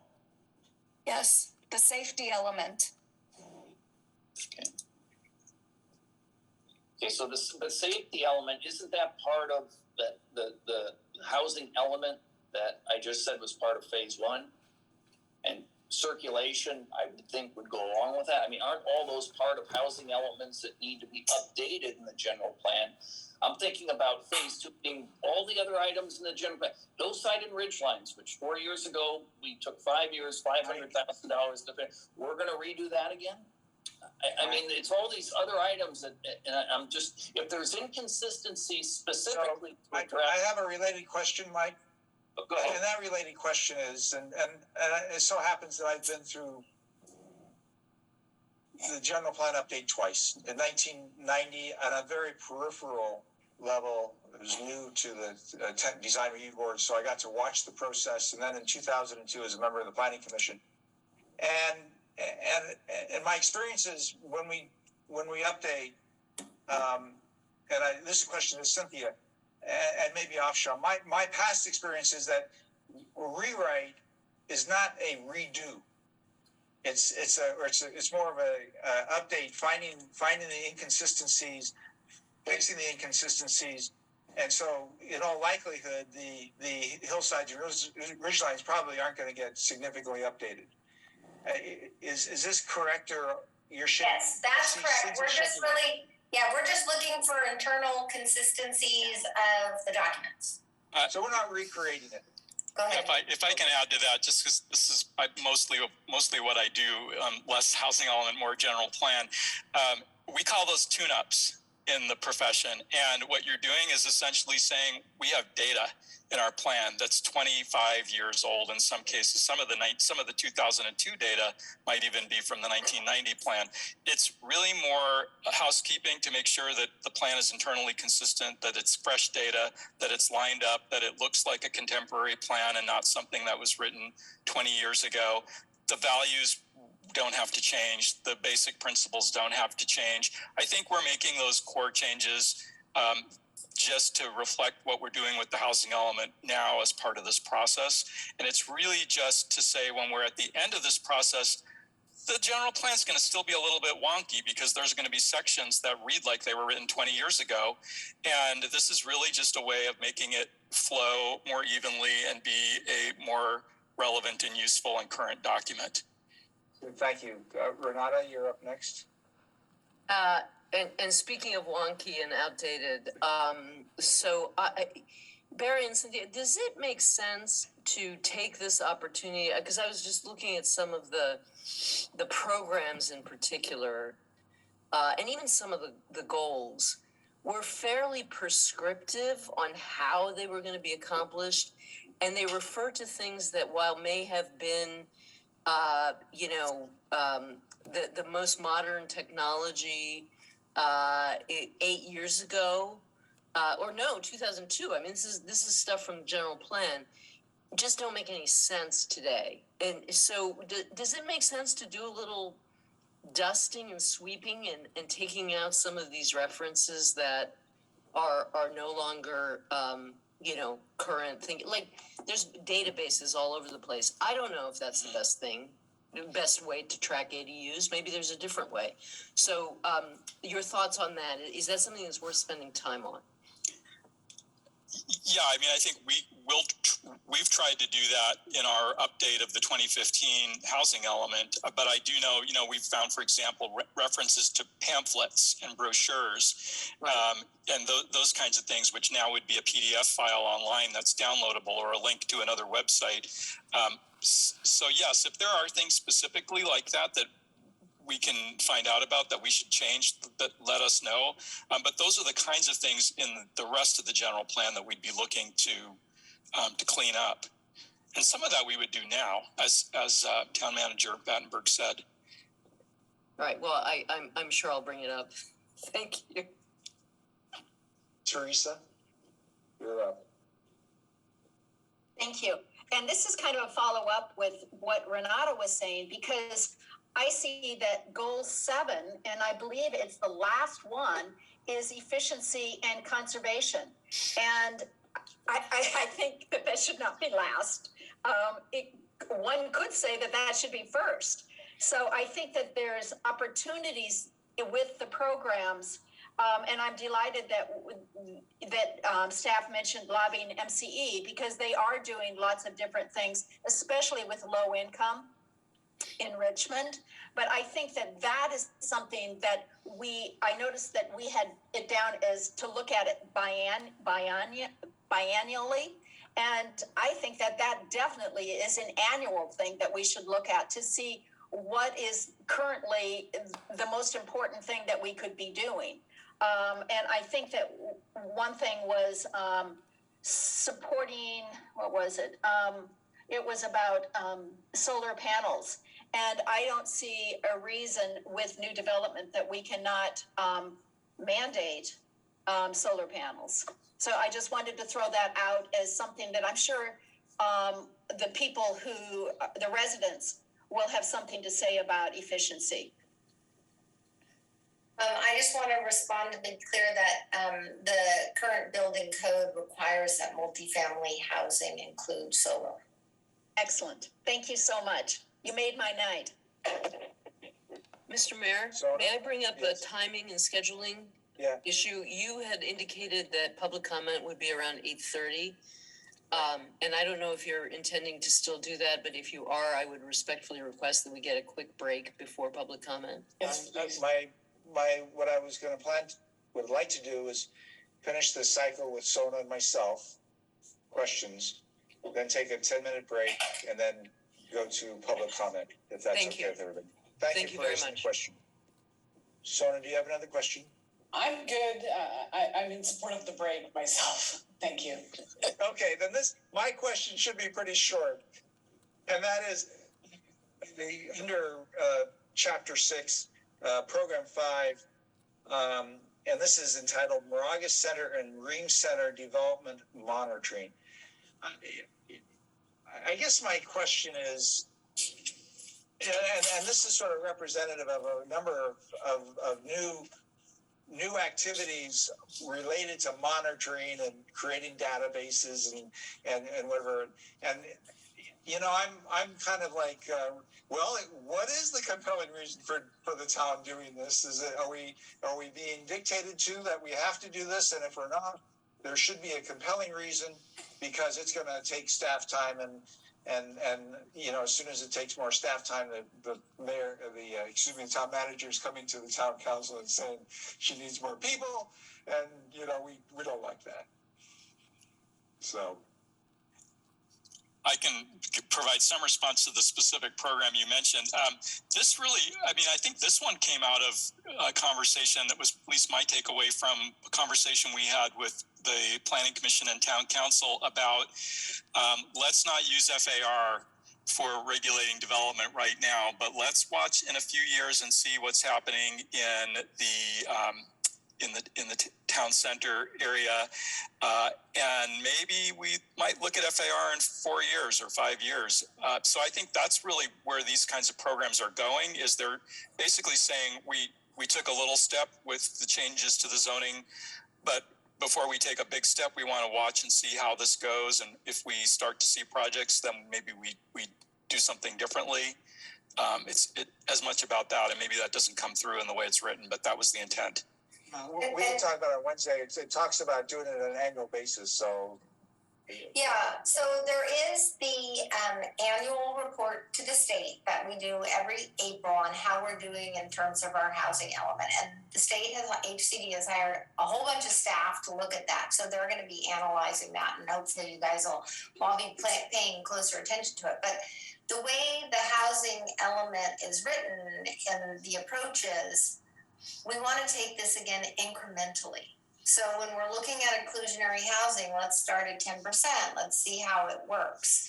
And when we're looking at rezoning, let's rezone to 24 and see how that works. And then kind of see if these things continue to be issues or further actions need to be taken to encourage the development that the state is mandating occur here. So maybe something to discuss on Wednesday. Thank you for that. How long do people want? 5 minutes, 10 minutes? I'm seeing some fives. Okay, so let's come back at 8:35. It's almost 8:30, and we will conduct public input. And once we're done with that, we will continue with Mike. Okay? That's all. Turn our videos off. Recording and stopped. Unmute.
In progress.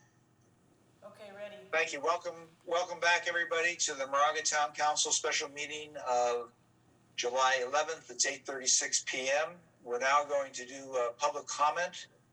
Open the discussion up to the public. If any attendees would like to speak, if you would use the raise hand feature at the bottom of your screen, and we will sequentially let you in to ask your question or make your comment. You will be allowed of up to 3 minutes, and then we'll request you to wrap up. And let's start, Marty, at the top, please. Sang Park, if you could please unmute. Thank you. And you're now. Please ask your question or make your comment. Thank you, Mr. Mayor. Can everyone hear me? Yes. Hello, I'm Sang Park. I'm representing U.S. Realty Partners. We own the Green Valley Shopping Center, and I am personally the asset manager for the shopping center. Right. We're very excited, number one, about the zoning changes, and we've been in close contact with the planning director, Afshan, and town manager Cynthia as well. So we're excited about the zoning changes. We've been listening to a few of these meetings and discussions, and we're committed to investing more capital into the town of Moraga. That being said, we are a little concerned about some of the restrictions that are being talked about. And I know specifics for the new zoning for the Ream Center have not been discussed yet, but we just want to stress that we need flexibility in those restrictions, including building heights, setbacks, affordable housing, parking requirements to make the development happen. Because as is with the current restrictions in the general plan, currently just no development will pencil with increasing construction costs. So we will be we are still working with consultants in our architecture team to come up with some more solid analysis of what we need and what we need to see in order to make a new development happen. And we will be sharing that shortly, hopefully before the Wednesday meeting. Just wanted to voice our opinion here as far as being flexible with the restrictions and requirements.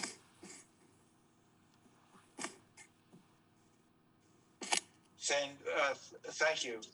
Anything else? No, I think that's it. I'm sure I will have more comments and probably a public letter to you within the week.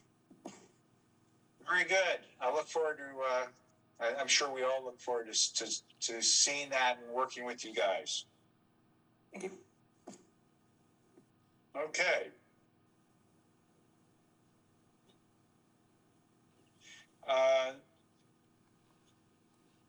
Next up,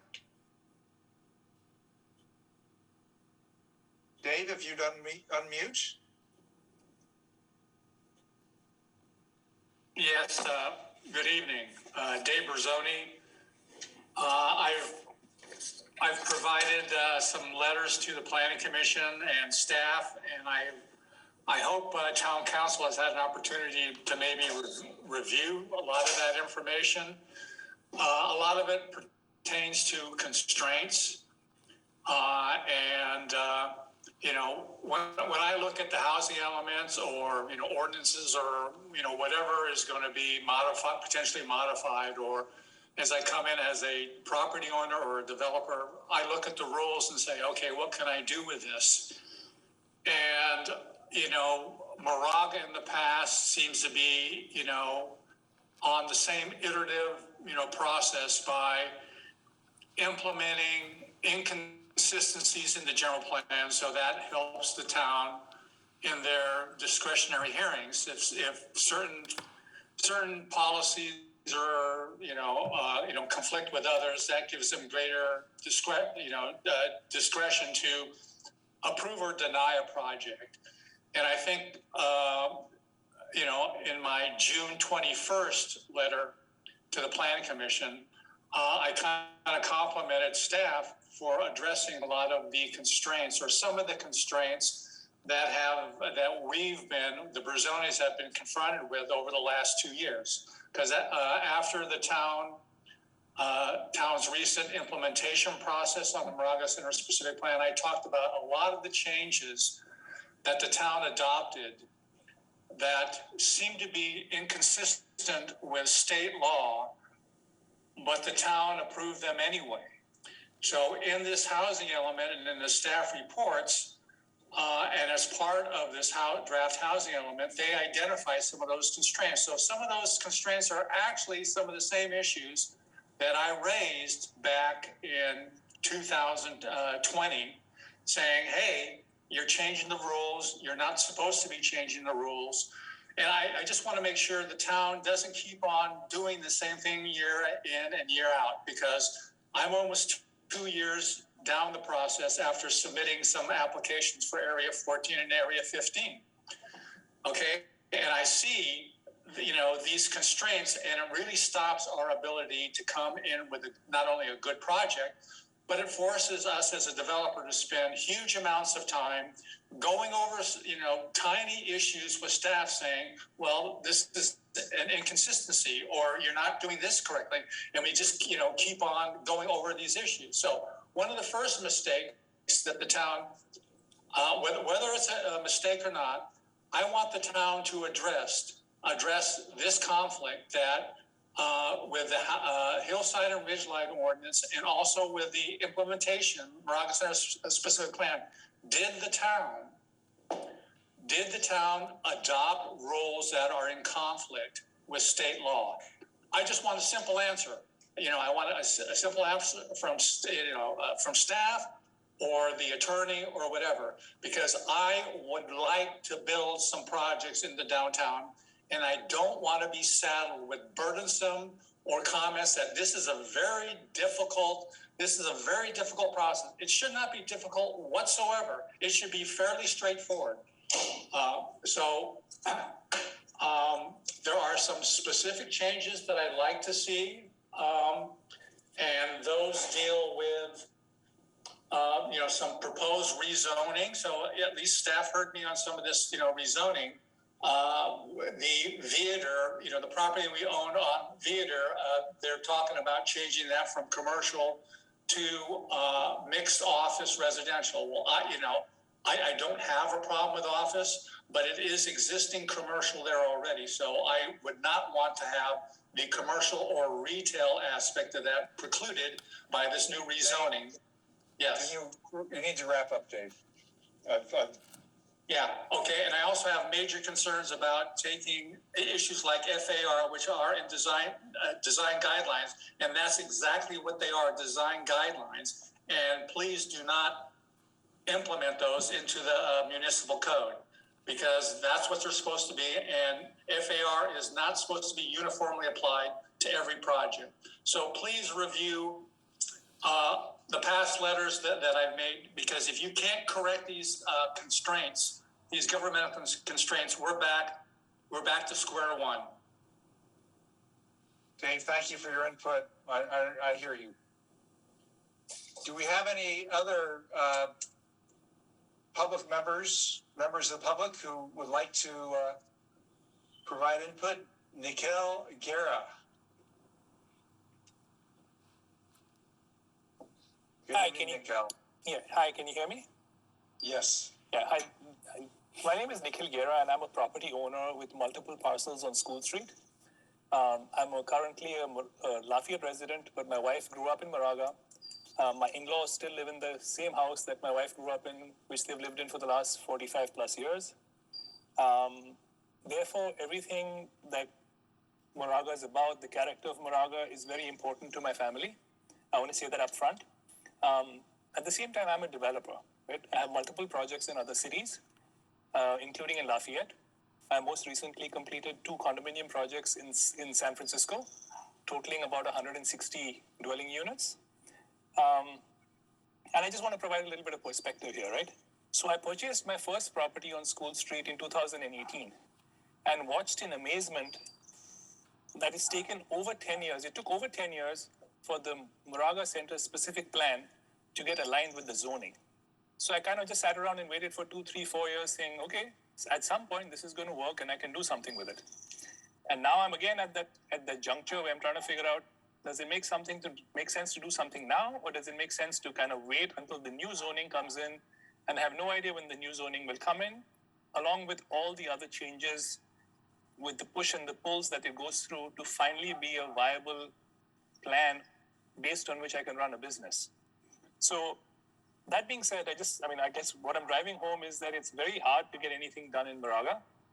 And I have the same shared goal to keep Moraga beautiful and would like to participate in helping Moraga meet its housing allocation requirements.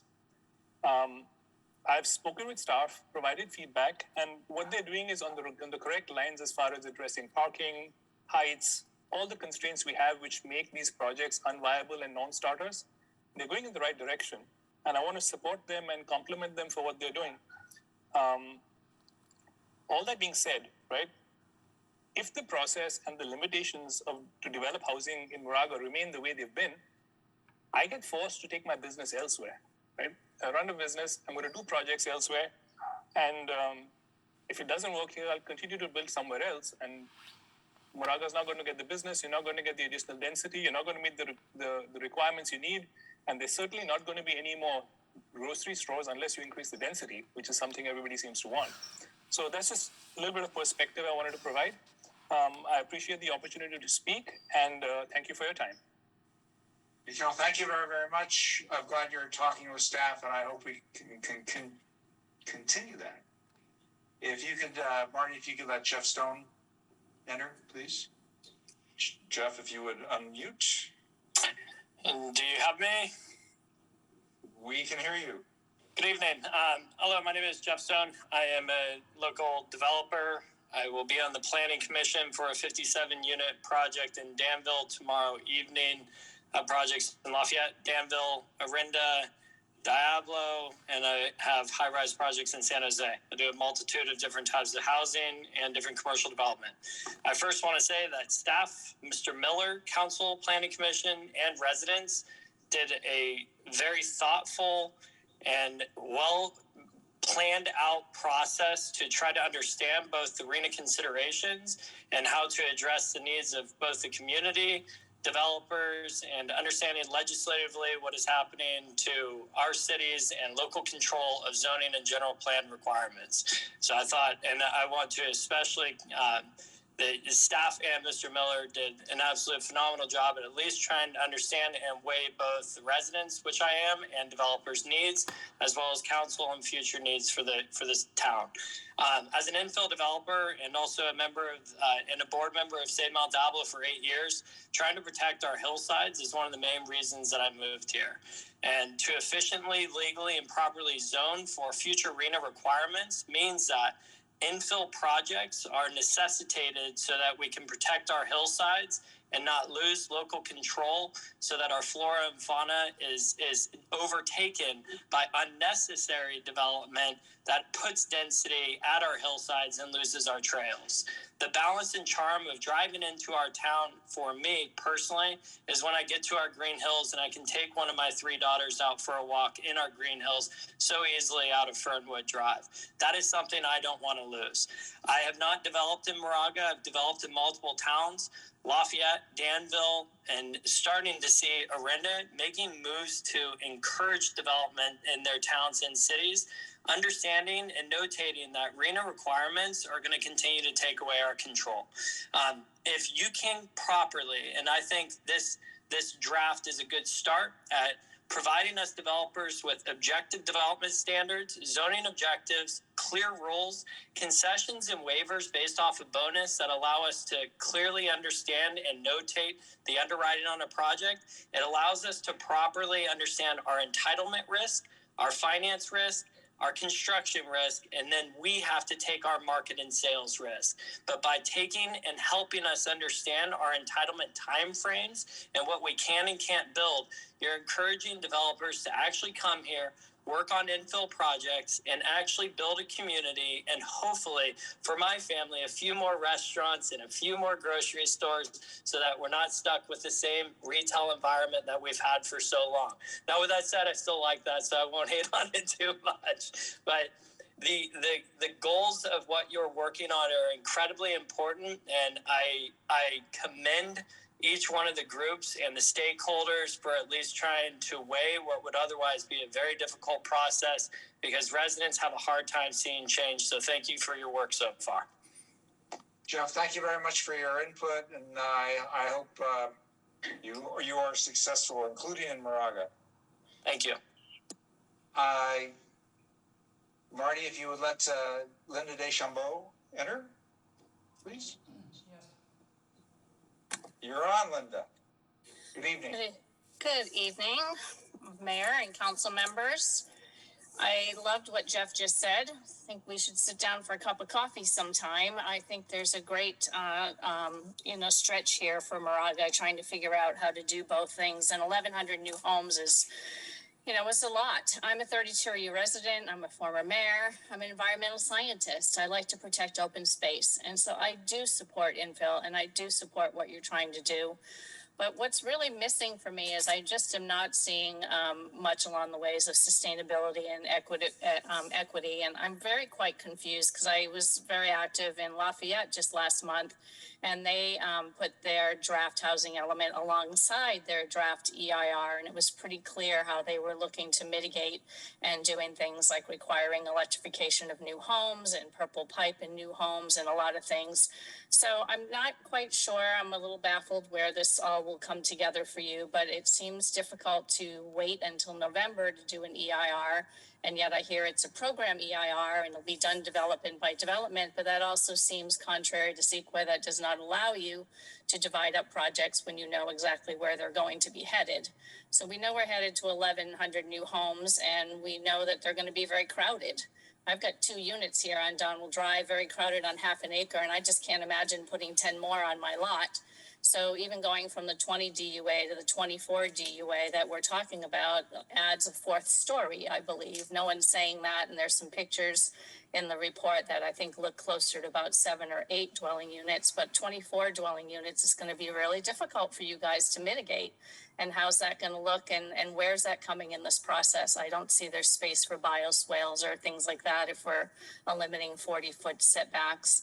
So the main thing, I'm glad next week you're looking at Chapter 6, because the main thing I'm really interested in is taking a close look. And if you guys even do a word search over and over, I just see things like promote, encourage, support. And I think it's really important when I look at other housing elements, all the cities in the county, in the Bay Area, all 9 counties are doing this. So we've got a lot of good examples. A lot of them are eliminating those words and getting very clear in their IP elements of what they want and how we're going to have measurable outcomes. Particularly, I'm, of course, interested in protecting open space and energy efficiency and reducing vehicle miles traveled. So back in June 20th of 2020, 12 environmental stakeholders groups got together. We knew this was coming. We provided you a letter with some specific examples, maybe a chance to look at even adding 1 or 2 of those next week on Wednesday, really trying to get a little bit more specific so that we don't find ourselves 8 years later back with without any measurable outcomes. That we do need to do infill, and we do need to do it sustainably and equitably so that we can protect our remaining hillsides and the beautiful town of Moraga that we want future generations to enjoy as well. Thank you for your time. Linda, thank you very much. And it's not next week, it's day after tomorrow that we're meeting. I don't know why I kept saying that. Next Wednesday. I guess Wednesday and week sound the same to me. Thank you. Anybody else? Any other members of the public that have input tonight? If not, let's bring it back to the town council, close the public hearing, and continue questions. Looks like everybody's frozen but me. You're up, Mike. All right, thank you very much. So, my question is on potential financial subsidies. I believe there's 4 programs. Program 28 comes to mind. I don't have that in front of me. So when we had the joint meeting on tools, as I mentioned before, many of the tools, Eden was there, and almost every tool required some type of financial subsidy. The council was universally unanimous in saying we can't afford financial subsidies, and we turned to the inclusionary housing and talked about 10%.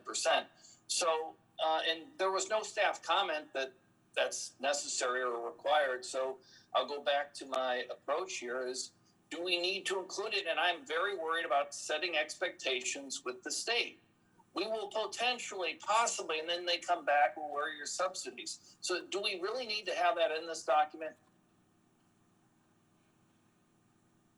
Well, I just have to say I have similar concerns. I don't see that there's any funding to provide any subsidies, because the only thing that we're charging is the cost of service, and the impact fees are directly related to development. There are state mandated waivers of impact fees for ADUs that are, I think it's below 750 or 850 square feet. So, I mean, I think it's something that it's going to be difficult for the town to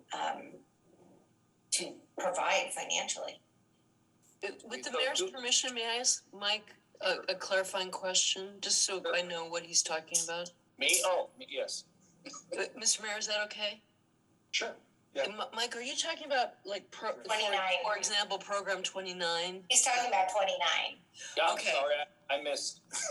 But Well, I don't there's know, there's 4. I think it's 10, 11, 15, and probably 20. But there's several references, and I've seen a lot of documents: reduced fees, WACI, possible, local financial. And it just, to me, we're raising something that I'm glad to hear Cynthia say that. How do we do that? Structural deficit will be years still before we fund our storm drains, asset replacement, pension. So we put this in there, the state comes back and says, why don't you do more subsidies? And just to add, Steve Glazer said subsidies aren't the answer. Because I asked him that when we had like a new mayor's session. He said, no, the state's not going to do, we'll do a little subsidies. It's redoing your process, becoming more efficient, providing, Mr. Stone said, provide clarity, okay? Constraints where you can, incentives where you can, but he didn't see subsidies, because I thought that's where we're headed. So, okay. So anyway, if we don't need to have that in there, then that'll. Well, I think Barry should answer. I think Barry should answer that. I just chimed in on the fact that we can't afford it. Yeah, no, and Cynthia made that clear in reviewing the draft too. And I think the version that will go to HCD will not reference fee waivers. It may reference fee deferrals, because I think that the idea with deferrals is that you still get the money. It just doesn't come at the time that you pull a permit. You may get it later when you get your certificate of occupancy, when you're in a better position financially to pay those fees. So we're not talking about, we will not be talking about waivers any longer in the draft. Thank you. Deferrals make sense. Thank you. Great. Thank you. Renata, you're up.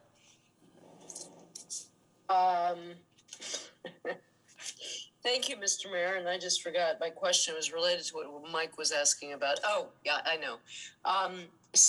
But there is a difference, is there not, between things that would require local funding and connecting developers, for example, with I'm looking at program 11, facilitating access to subsidies from other sources, right? So Mike, you're just talking about the local stuff where it would be Moraga taxpayer dollars. Yeah, it's Moraga taxpayer dollars, and there's participating bond programs. So part of this is our question: what do we really mean? Okay, thank you. Right, so that conceivably one could jettison that part, but keep the rest, because certainly if there's money to be had from the federal government or the state, let's get it. Is that right? I say yes. Shaking their head yes. Okay. We Do did you have get another question? Since that was sort of a follow-up, Renata, do you have another question, or are you ready to pass for? Okay, you guys are out of order now, but Teresa, you have another question? No, I'll have a comment at some point, but no more questions for me. Thank you very much, Mr. Mayor. Sona? Yes, thank you. So when it comes to the St. Mary's partnership, which this is always really good to see here, so like Program 12. So I just have a clarifying question. I want to again think about how we're putting our best foot forward in the language, in the descriptions we use. What does it mean when we're providing technical assistance? Is there more we can say that we're doing? Because I know there's a lot of great conversations and prospects for development with St. Mary's. So is there more we can say here? And I'll add that this is a program that is in the current housing element that we're carrying forward. So if we're saying more, it would be expanding also on what's already adopted city policy or town policy. And I think, to me, technical assistance means that it's helping them develop the property that they own across from the Ream Center, and for the town to do what it can to provide them with the information that's needed to understand, the development process, the development regulations and standards, and to really work with them, guide them through that process, because they are providing serving a special needs group within the town. And I just want to add that we have been doing that ongoing in my tenure here with different people along the way, and they do have some professionals that they're working with, and the discussions continue about a public-private partnership. Okay. So I'll recognize myself, and it's the next program 13, which is entitled Allow Co-Housing and Live-Work Units. And it talks about updating the zoning ordinance to make co-housing and live-work units allowed uses. And co-housing provide units that are rented by the room or by the bed, typically within an apartment with a shared kitchen and common areas. These types of developments are often targeted to student populations, could help address housing needs among St. Mary's students, but are not limited to student residency.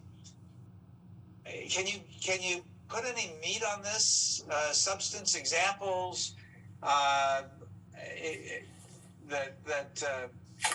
how it gets administered? This is just allow zoning, or is this also, does an agency facilitate this type of arrangement? Yeah, I think that's a good point, and it's really listed as a permitted use. At least that would be the initial step, because it's not listed now. And the example of students is one. It's often used as an example for senior housing also, and there are some pretty good models for that. I think really the town's role there is just to allow it as a use, and really not much more than that at this point. I mean, there are. So for my follow-up question is, I think we already have this in town. St. Mary's students renting apartments on Ascot, packing 30 or so into 2 bedrooms, or not quite that bad, but it kind of sounds like that. So is this just codifying what already is going on? To some extent, it may be, but I think there may be opportunities to do this in other locations in town. You certainly are seeing it in more communities. as a way to deal with the high cost of living is to, have a common kitchen and living room area, and then have individual suites where folks can live independently. So the live work, take it beyond just students then, I guess. Okay. Thank you. Mm-hmm. Mike, do you have Yes, I more do. questions? Yeah, actually, in the presentation, we talked about this before. In the presentation tonight, there was a reference. There will be an evaluation if we fell short. There was another discussion. Well, if we haven't produced. So can we go back, Barry, when we had that conversation early on, which is, well, what's our role? We're here to zone, and we talk about tools. We're supposed to do tools, and we're doing our zoning tools, 10% inclusionary. Constraints, parking, the biggest one for development. We don't develop. So at the end of the day, I think we're setting ourselves up when we have any document that talks about, well, if we don't achieve these units, we've failed. I would like to see it more in the report. I had mentioned one time, we have, okay, here's the RENA allocations by income group. Here's town zoning. Exactly the same numbers or more, okay? Here's number of unit developers, number of units built. Let's just distinguish so my question is, can we try to get that message out? Because I heard it Steve was on the ABAG call, and it was well, if they don't do their units, let's not give them this. Well, it's not that simple. So I really think we should lead here on trying to communicate of what our role is. And if they disagree with that, then we have a conversation. But we don't develop. We don't own land. So that's my question, if we can do something more in the document to differentiate different parts of the roles and what we do, and then hold ourselves accountable. Well, I think part of the issue is you have 4 property owner developers in town with specific sites that were sharing their concerns about some of the constraints. And so it's the town's obligation, that's what the state is saying, to look at those constraints and evaluate whether they're reasonable or not, if they're holding them back, and what might need to change to open up the market for the development that the state of California and the region need. Yeah, and we did their number one constraint. So, I'm fair, but I'm just saying we keep, even in our own language, saying, well, if we fall short, let's just be careful. That's sort of my question. If we can do that, that would be my question. And it sounds like we could. Okay, Mr. Mayor. Something to revisit, I suspect, on Wednesday, perhaps. On Wednesday. Yeah. Renata? Thank you, Mr. Mayor. Program 42, and this goes back to my earlier question about updating, if you will. I think,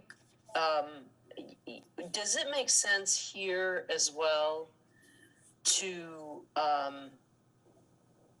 perhaps update that? Well, this is an addition, but it speaks only to the climate action plan that is many years old, and that while an important document that we will continue to refer to, there may be others, like, for example, the study we're doing now on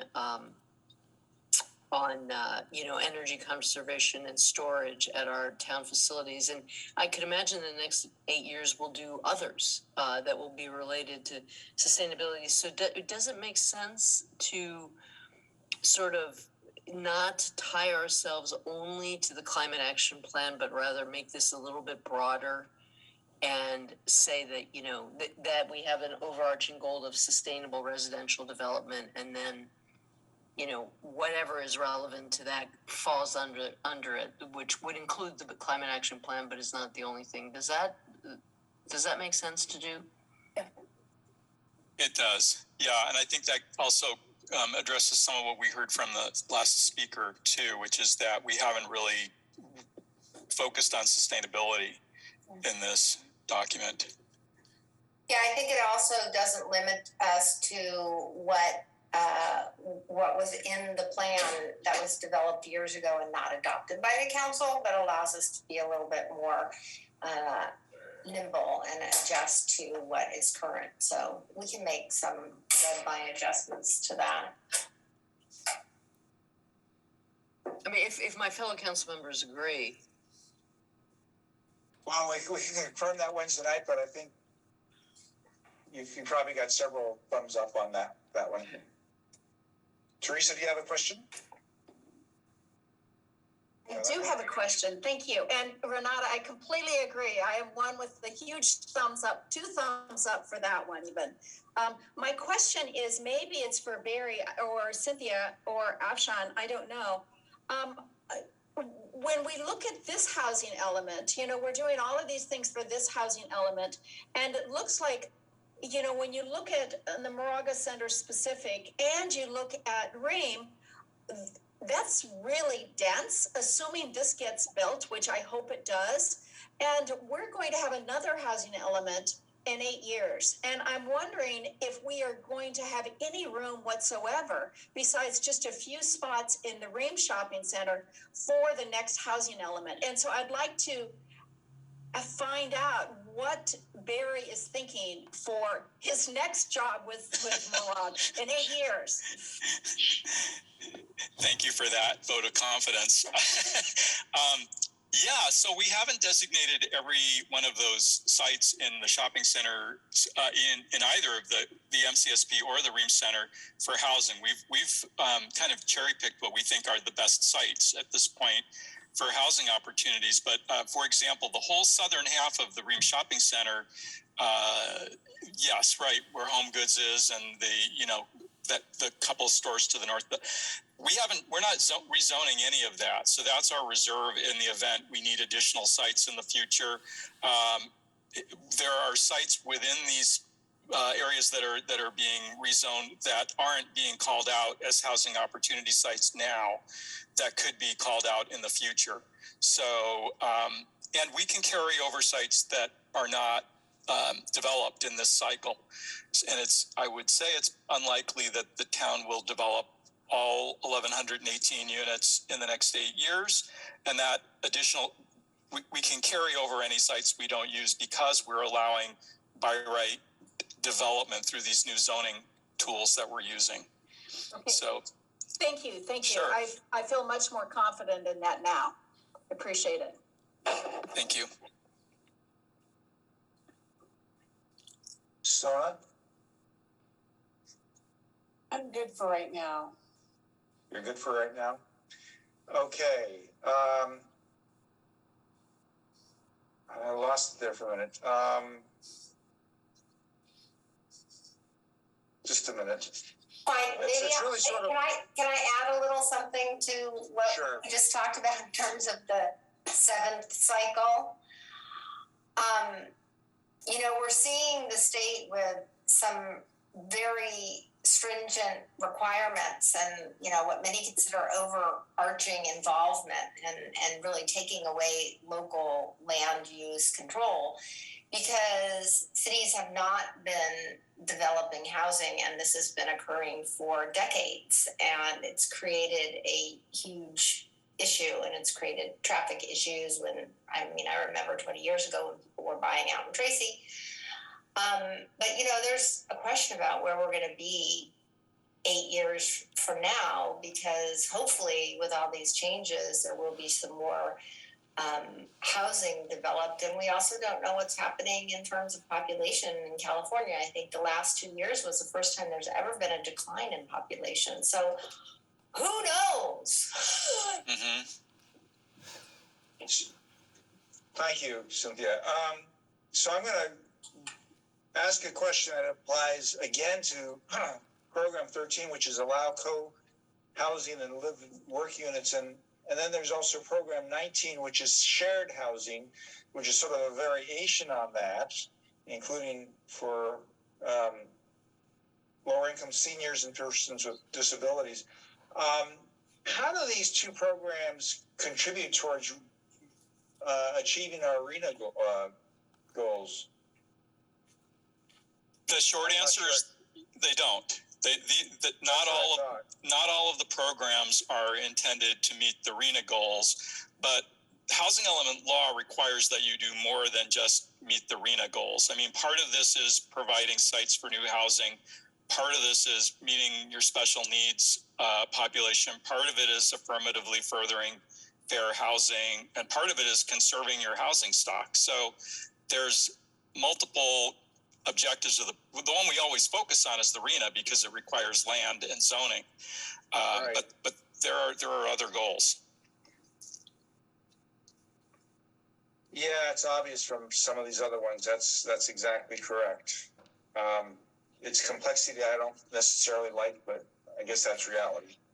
The other point I would make is there's a segment of the very low income population called extremely low, which is 30% or below of median.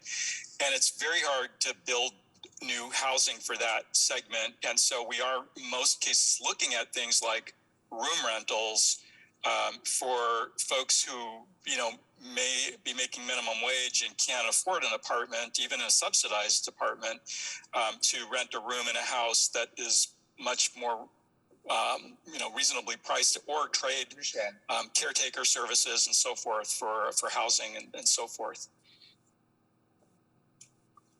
Okay, thank you. Mike?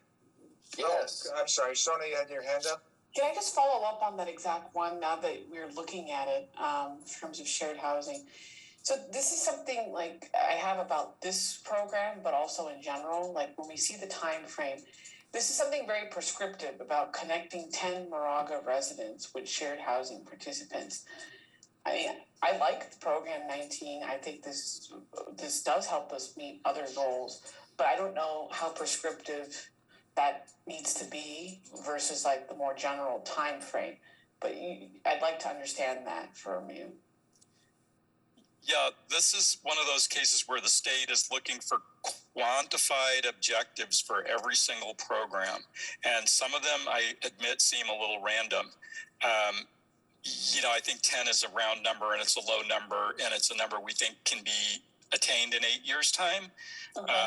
But your point is well taken, and a lot of there are a few others like that. I think there's another one to help 12 households rehabilitate their homes or something like that. And we tried to limit the number of those, but we do get these requests from HCD.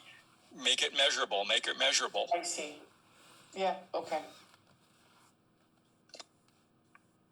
Okay, thank you. Mike, I apologize. Yeah, no, it's fine.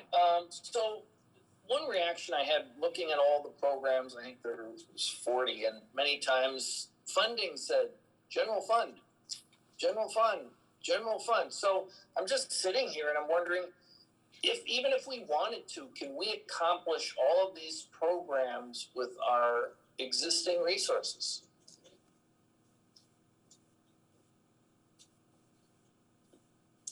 We're all looking at who's going to answer that one. Well, I think I have to answer that one. I would say some of them, yes. Some of them we're going to have to prioritize. One of them that I'll bring up now, if you don't shoot the messenger, is that the evacuation study that we're recommending. We've already received a proposal for that, and the number is $75,000. So we are currently, I'm looking for $75,000 to do that piece because it sounds like something that was a universal concern, and I think it could be valuable. So that's the only one that kind of comes to my mind right now. And then, of course, providing any fee waivers of something where I said, we're never going to be able to afford that. So I guess what I'm thinking here is if we wanted to do all these programs, before we would sign up, I need to know that we can do them with what we have. Now, if it's a layered approach, we'll do a portion this year, a portion next year, sort of a little bit how you've laid it out. That's fine, but I want to have some sense that it can be done. If not, then we have to live within our means. But many of them don't have, prices to them. I mean, Understood, but proactively outreach affordable housing developers, that says general fund, but I mean, there's not really a cost to that. So I'm looking at 10, 11.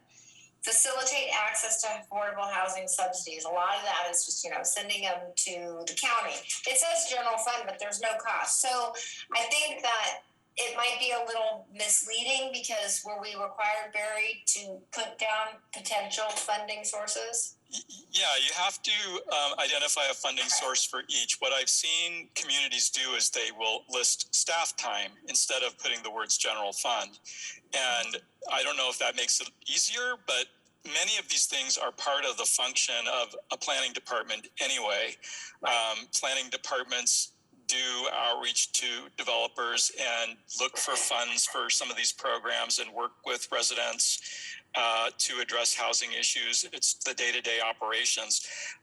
To be honest, a lot of the programs that we've attached dates to would be better described as ongoing because they're going to occur throughout the 8 years. But again, HCD has been dinging cities right and left for putting ongoing because they want to see a date on a lot of these things. And it's the same conundrum. But I think that you raise a really good point. We have a very small planning department that needs to respond, and there's, shot clocks on all the applications that we receive, and there's, a process for them that often includes the planning commission. So we really struggle to juggle how to get all the projects done. I can't remember, I was talking to one of you guys earlier through this process and, saying that most cities have a housing division. So they have people who are experts in housing that help with, whether it's fair housing or affordable housing and, all these various programs, they manage them. And sometimes they have multiple staff. We don't because we're small. But it does mean that we struggle and we will continue to probably kind of fall short in the resources that we need to implement the full housing element, which is why prioritization is going to be really essential. And to me, the question will be, and maybe we should revisit taking some items off the list that would relieve the pressure on current staff. And maybe between now and Wednesday, if you could maybe just think about that for a follow-up conversation. We may come back to that in a few minutes. Okay. Renata? Thank you, Mr. Mayor. The data we've collected shows, right, that our senior population is important in this exercise, right? Our town has aged, and the survey showed that among the people who are spending too much of a percentage of their income on housing disproportionately falls on seniors. So we have H5.3 in goal 5 is to encourage development of senior housing and assisted living facilities, but there are no programs that track that listed afterwards. And I'm just wondering, are we of the view that there's already enough baked into our ordinance or to our codes or guidelines, or is this something we should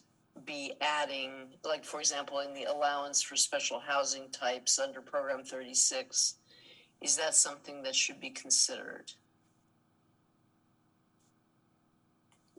Yeah, it's a very valid point, and I would say the way we might address that is by specifically calling out senior housing in the program to work with affordable housing developers, listing senior housing as a type of affordable housing that is in need and that we would particularly like to attract to the town. If that would work to address that, we could call out a special program just focused on senior housing, but I think this is more specifically related to affordable senior housing. Yeah, and obviously this is something for Wednesday night, but you know, my question is with respect to the low, very low income band of seniors, and you know, having at a minimum mentioning them in the context of a program or programs having to do with promoting that housing generally. I think that that's a really good point, and I can say that senior affordable housing seems to be one that is really embraced by communities much more than other types of affordable housing. So it is something we could potentially pursue. I also want to add that the current zoning actually does have incentives for senior housing development, because you do have those areas that allow ostensibly a density bonus, because they get 30 units per acre instead of 20 units per acre when they do senior housing. So that is a incentive. Just a quick process check. It's about 9:30, and we're going to continue with questions. Linda Deschambault would like to provide additional input if we can fit her in. I'd like to fit her in. We would like to, I think, and Mike started to do this, you know, think about for Wednesday night, you know, actions that might be taken. So it'd be nice to save at least a half hour for that. So that gives us probably another half hour or so for additional questions, unless we're going to extend the meeting beyond 10:30. So just something to keep in mind. Point of order, Mr. Mayor. Yes. I would welcome Linda to come in a second time, but I believe if you do that, you have to give everyone an opportunity to come in a second time. I'll let Karen opine, but I believe we have to be consistent.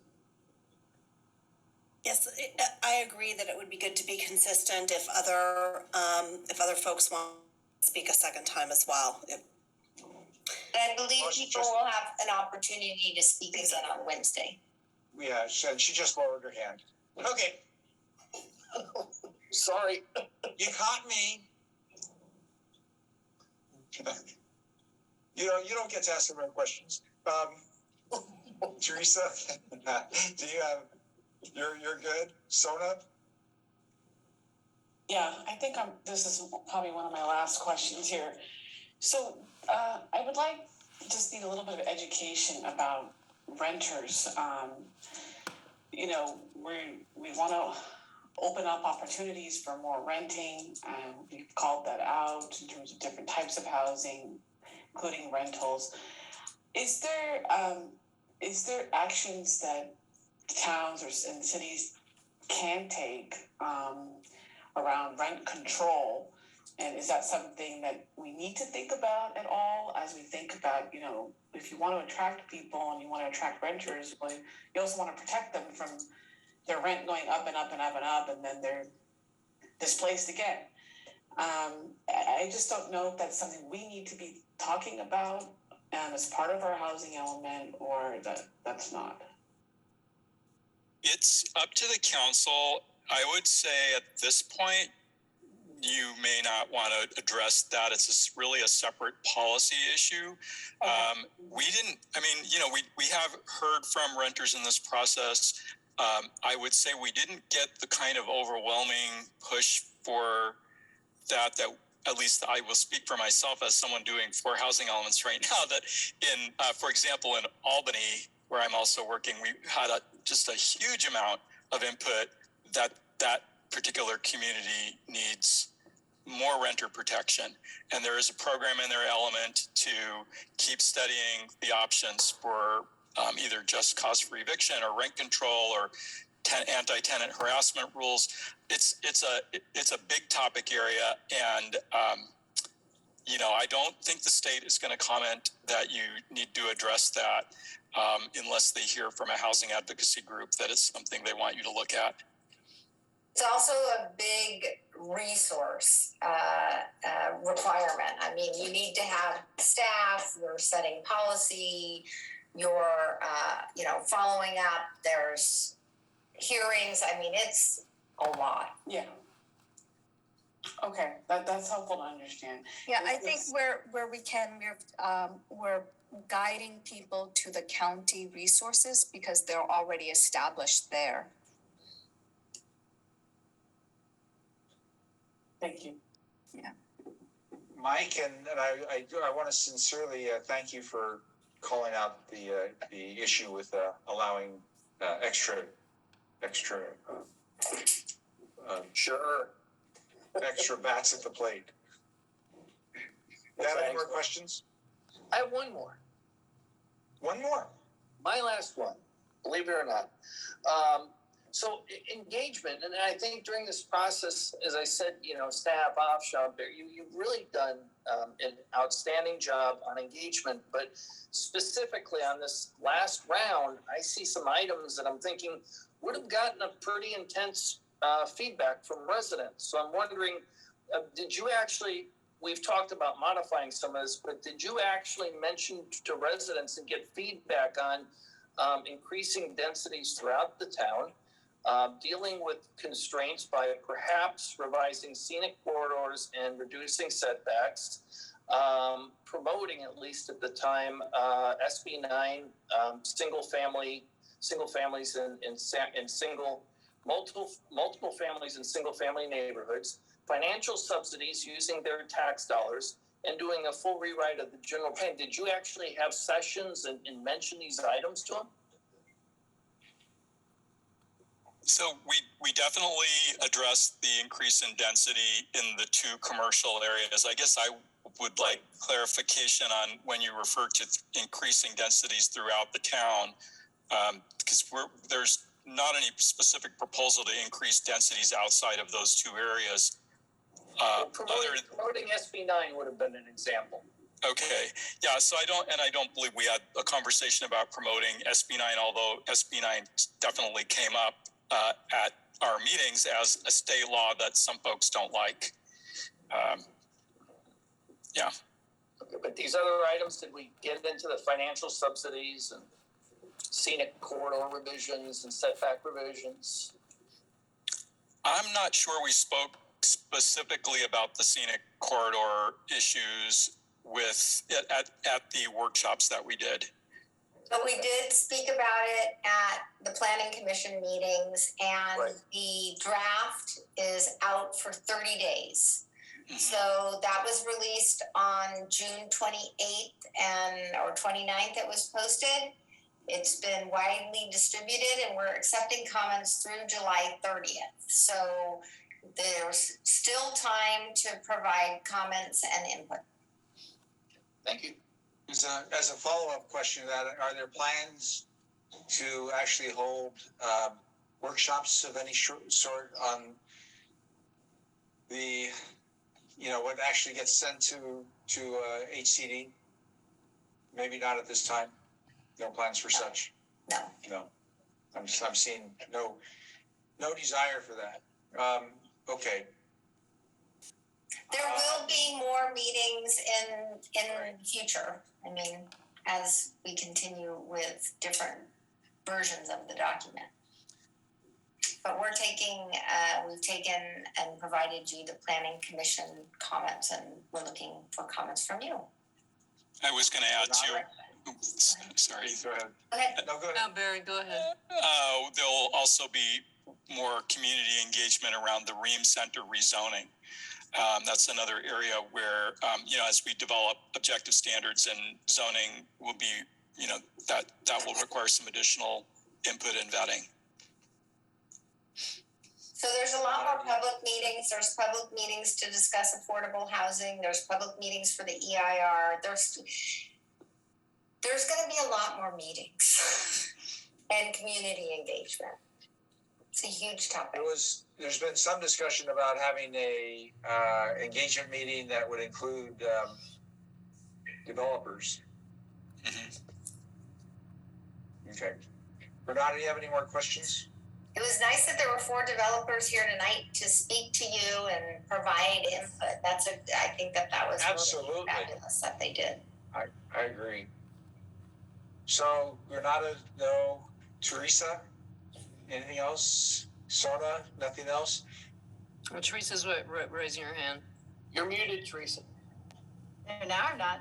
So there was one thing that I wanted to address, and it's from the Planning Commission, and it's on the last page, and it says evaluate policies in phase 2 of the Advanced Planning Initiative for steep slopes and mitigation for areas that are not in Hillside Ridgelines area or MOSO.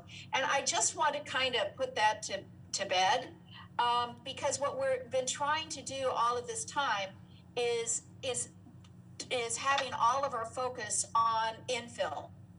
And so I just wanted to just wipe that off the plate.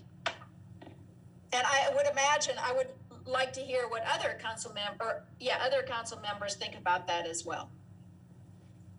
Yeah, I would second that. To me, this is where you get into, well, if we're going to limit building on steep slopes, and you could have a PhD engineer come in and say, oh, you can build on slopes up to 33%. So I guess that is a constraint, but there's a reason that's a constraint. So, should you put it down and mitigate? I don't think at all. To me, that's one of those policies in our general plan that are incredibly important. So I'm not sure technically if you need to. I don't think we should. And there's just because you can develop on slopes maybe up to 33%, should we? And the general plan said we shouldn't. I saw a reference on revising the PS standard in general plan, prohibit building on current or past landslides.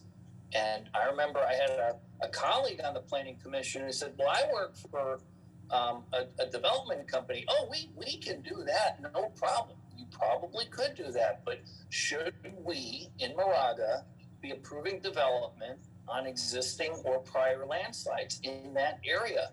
I mean, those are really important, and I guess you can call those constraints, but I don't want to open that door because now you've completely changed Moraga. Mr. Mayor, point of order.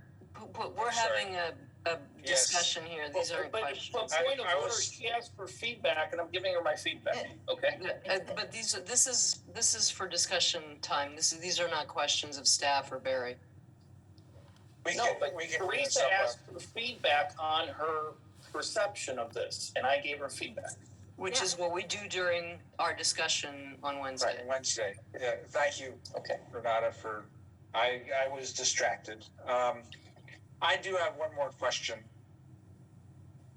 And this is a bit of a tough question, actually. And it concerns, especially in Appendix A, which has an awful lot of data on demographics. And some of this data, it's really hard to see the connection between it and what we're trying to do. And some of it can be, is really sort of subject to misinterpretation, I think. And I'm looking at least one other town's, housing element, draft housing element. It's not there in the same detail as what we've got, or the same volume that we've got here. Can you comment on the need for this voluminous amount of demographics, some of which is slicing and dicing down to a pretty detailed level? I can. It's the one area where we're seeing cities in Southern California getting completely hung up by the state and not certifying their elements. And I do think the reaction to that among most cities in the Bay Area now has been to kind of go, I don't want to say overboard, but to give the state all the data they're asking for. I share I'll tell you as a planner, I share your frustration. There's a lot of information in there, and what the state is doing is they're applying the same standard that they're applying to large cities and urban cities to every city in California, regardless of its size or composition. And I had to do an 80-page AFFH appendix for a community with 1,560 residents with one census tract. And every map looks just like a blob because they're all the same color for that census tract. They insisted that we do that. The comment letter from HCD said, you didn't include this map and this map and this map. And so I produced all of those maps. So I think we're we are erring on the side of being cautious so that we don't get a comment that we didn't fulfill all of the mandated contents. And my guess is whatever other community you're referring to will get a letter telling them they need to provide all of that data and all those maps. Well, hopefully we won't, end up with being sort of unfairly judged basis demographic information, which really is pretty tenuous in terms of its. Anyway, I'm deviating from asking the question. Thank you very much for you've answered it. Other questions? Opening it up now. It looks like we're done with questions. So that brings us, Cynthia asked that if we complete questions, are there things that we want staff to work on between now and Wednesday's meeting that will assist us to bring this to fruition Wednesday night? And the objective Wednesday night is to be able to endorse staff issuing this out to HCD for review, huh? Renata? Thank you, Mr. Mayor. I mean, if my fellow council members agree with this, I think that in the questions that were asked, there were actually a fair number of ideas and suggestions for potential changes to the programs and goals in chapter 6, which I understand is our focus on Wednesday. So I wonder if it would be helpful to get a red line. If that's one feasible, and if the council would find that helpful and not confusing, because I know having red lines thrown at us at the last minute can sometimes be disruptive, but I wonder if in these circumstances it would be helpful. So that's a red line incorporating the changes that they think that resulted from tonight's questions. Let's actually be a little more specific. So that would be a red line on program 29. So that it doesn't talk about waivers, it talks about deferrals. As an example. So you're using that as an example. Okay, I want to know all the examples so we can bring them back. Well, I think Sona has suggested moving stuff having to do with wildfire safety and emergency response, whether it's a program or a goal, up to the front rather than having it at the back. There was a suggestion about, and Teresa, I'm sorry, is it okay if I define and then you can add? Do we want to go through this page by page and point out these things that we think? Well, we didn't get consensus from you all, so we want to make sure you're all shaking your heads that you want the same red line. Yeah, that's a good point. Yeah. So we almost need to do this Wednesday night. Yeah. Oh, I think we can do it. I mean, first on chapter 6. Mr. Mayor, I was thinking it might be helpful if each of us would take a couple minutes and just recap the changes we'd like to see. I don't think tonight we can see if we get consensus on it, but this way staff will then know what each of us sees as a document that we could approve. I mean, I think I only have like 6 changes here that I saw heads nodding. Because I've got 42 for 42 for a while if we do that. 42, 29.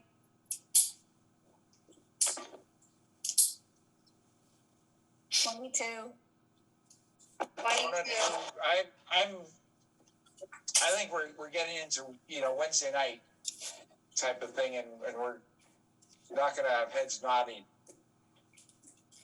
We're going to start, just repeat. We're going to start on Wednesday night on chapter 6. So, Renata? Well, Mr. Mayor, I wonder if it would be helpful to at least get a preview of what is going to be suggested. We don't need to get consensus, but to give us an opportunity to think about it. I mean, if we can do that in a succinct and quick way, Sure. I would love to have a chance to think about it for 36 Okay. hours or however long. Well, we have 45 minutes before we have to extend the meeting, so I'm game.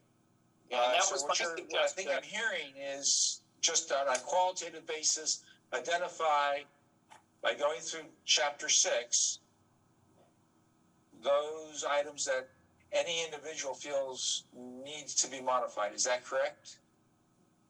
Is that what you're saying? And would we do it basically going through the 20? It's 42 programs. 27 pages, page by page, or program by program. No, just, if I may, Mr. Mayor, I'm sorry. And Mike, tell me if this makes sense to you. Just each of us lists however, I don't know what the numbers are. I had like 5 things, what they are and what I will suggest on Wednesday night so that staff has a heads up and my colleagues can think about it. Yeah, that's what I was trying to take a couple minutes, and I don't know the program number, but I'm gonna say, here's what I'm looking for.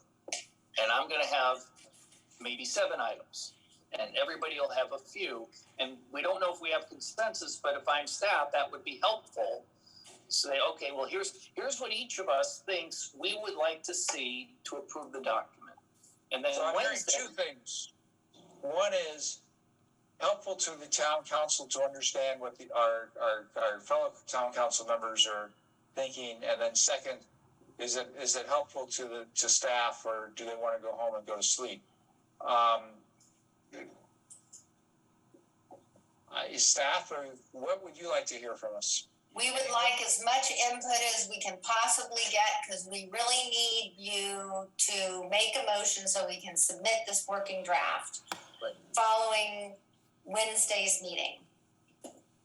And we'd like some time to think about if there are some suggestions and do research necessary. And the negative of going through the 27 pages, page by page, slowly, to give people the chance to identify their things, as opposed to, spending minutes and then spending minutes identifying. What's the consensus, guys? Sona? I mean, I'm happy to go through mine. There's only 2, so. Teresa? I'm happy, I only have 1. So we can argue this forever. Spend 10 minutes, collect your ideas, and then be ready to verbalize them. Is that okay with everybody? Does that mean we're taking a break? I'm ready now. Looks like. no, let's go for it. Let's go. Oh, You're ready? So go ahead and start if you're ready now. Mike, you want to go first? Okay, all right. So just in context, what I'm looking at is items that I feel, or the residents may feel, that are at odds with our semi-rural character and our general plan vision and values. So the first thing on densities, anything related to densities throughout our town, or SB 9, I would like us to at a minimum reword. And for SB 9, as far as I'm concerned, it would read something very wonderful. Even facilitate is a difficult word for me. Provide information, answer questions regarding the SB 9 law, something like that. The second item, I would prefer to remove the scenic corridor and setback item. However, if you're going to keep it, I like the planning commission took a step, I take another step. We will review our scenic corridor and setbacks, and not much more than that. Don't set the expectations. The next item I have, where we're going to rewrite the general plan. Cynthia, I like what you said. If we could say the full rewrite of the general plan will focus on inconsistencies, but will not address visions, values, or hillside and ridge lines. Financial subsidies. We're not going to have financial subsidies. Deferrals are fine. Resource and costs. I'd like staff to take just a look at this and say, okay, can we do all this existing resources, existing staff. And with that, I would be smiling. Go ahead, Renata.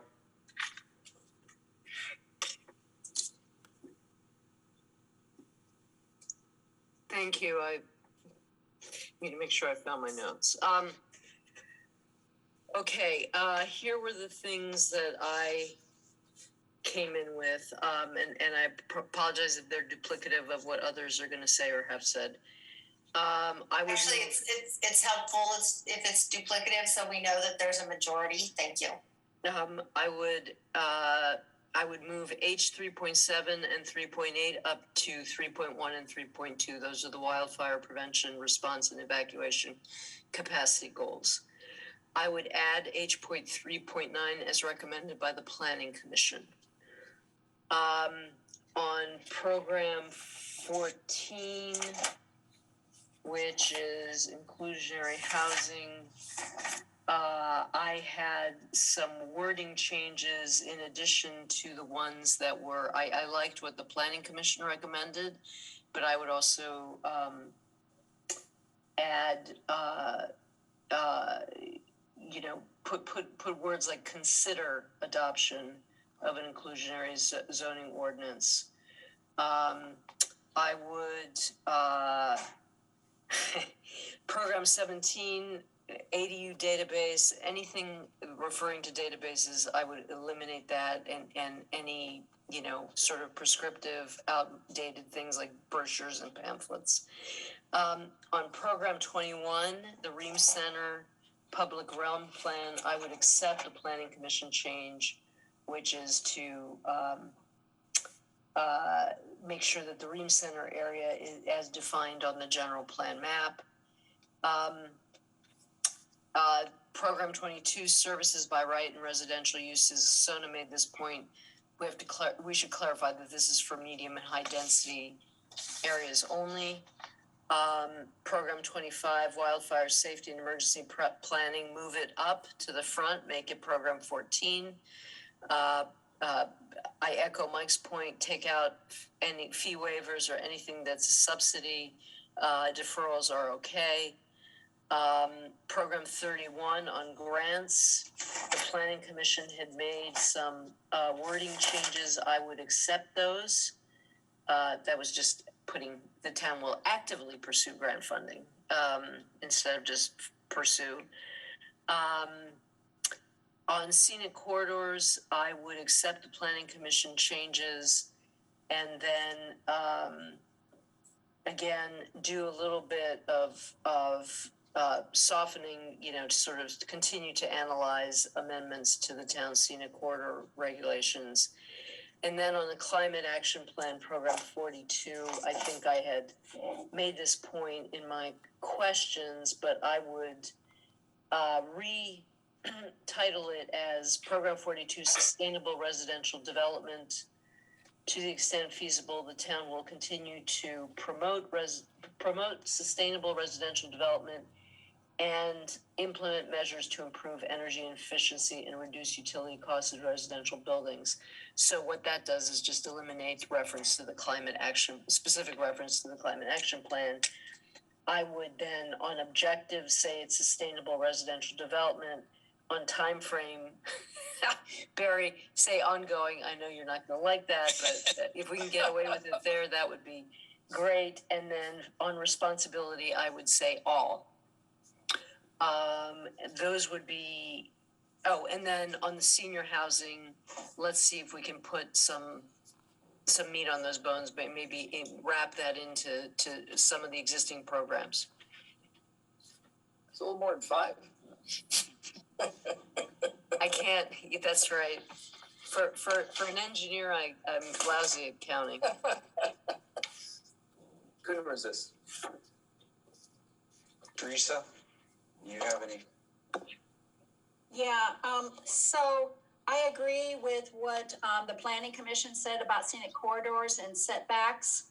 I think that program 42 and goal 7, I agree with what Renata said, and I think it should be closer up to the top, of course, not in front of fire dangers, but much closer to the top, not the last thing. Also, I think that, you know, in the presentation, it talked about when that should be looked at, and it said biennial, and I would say yearly. I agree with what the Planning Commission said about REAM. And I agree to take out fees and actively proceed. I think the Planning Commission talked about that with number 31. I think that's good. I pretty much agree with what everybody said, if that helps, Cynthia. Donna? Yeah, okay, similar here. So I agree with the Planning Commission's recommendation on scenic corridor and setbacks. I agree we should be moving up wildfire prevention and response to be much higher up. Program 22, I had made some points about the language there to be clear about multi-use and high-density residential. Okay, I second Mike's point about removal of subsidy fee and fees, going very fast here, and supporting the climate action revisions to, in terms of how Renata stated it. Definitely, that sounds better to me. That's it. Okay. I'm apparently not as well prepared as some of the others here, but what I'll communicate are the following. I generally recommend or support the Planning Commission recommendations. There is one recommendation I've promised, but I've temporarily displaced or lost that document. A little bit differently, I'm gonna lobby on Wednesday to remove all references to the design guidelines in this document because they're guidelines. And there are so many examples where we've applied them as guidelines, and if you start removing the guidelines on the guidelines that have been identified, well then, you know, should we remove all the guidelines, including on landscaping and the other aspects? So I agree with the comments on scenic corridors. We've got to soften the communication on that. I agree with the general plan. Likewise, soften. Make sure that we remove the word comprehensive. Senior housing, I find interesting to include that because that's how Area 17 was identified as senior housing, and it's not going to be developed as senior housing. It's going to be developed as market-based housing. So, you know, we can. I'm not sure how you really zone for a particular density, and then with the expectation on a particular population demographics and get that to follow through. So I'm not gonna go through the chapter 6 program by program because I'm not ready to do that tonight. I'd like to say I have a high level of alignment with what everybody said, and I design guidelines with Steve said remove. I agree. Okay. It's now 10 o'clock. Are we done with the working draft of the housing element? Your feedback was very, very useful. Thank you for taking the time to do that. Good. Good. Are we all set to move forward then? I'm seeing everyone shaking their heads. Okay. That moves us on to discussion items. There are none. Are there any council requests for future agenda items? And that brings us to adjournment. Is there a motion? So moved. Second. Second? So it's moved by McClure, seconded by Macker. All those in favor say aye. Aye. Aye. Passed. Good night. We'll see you Wednesday night. Thank you. Thanks, everybody. Night, everybody. Good job. Thank you. Well done.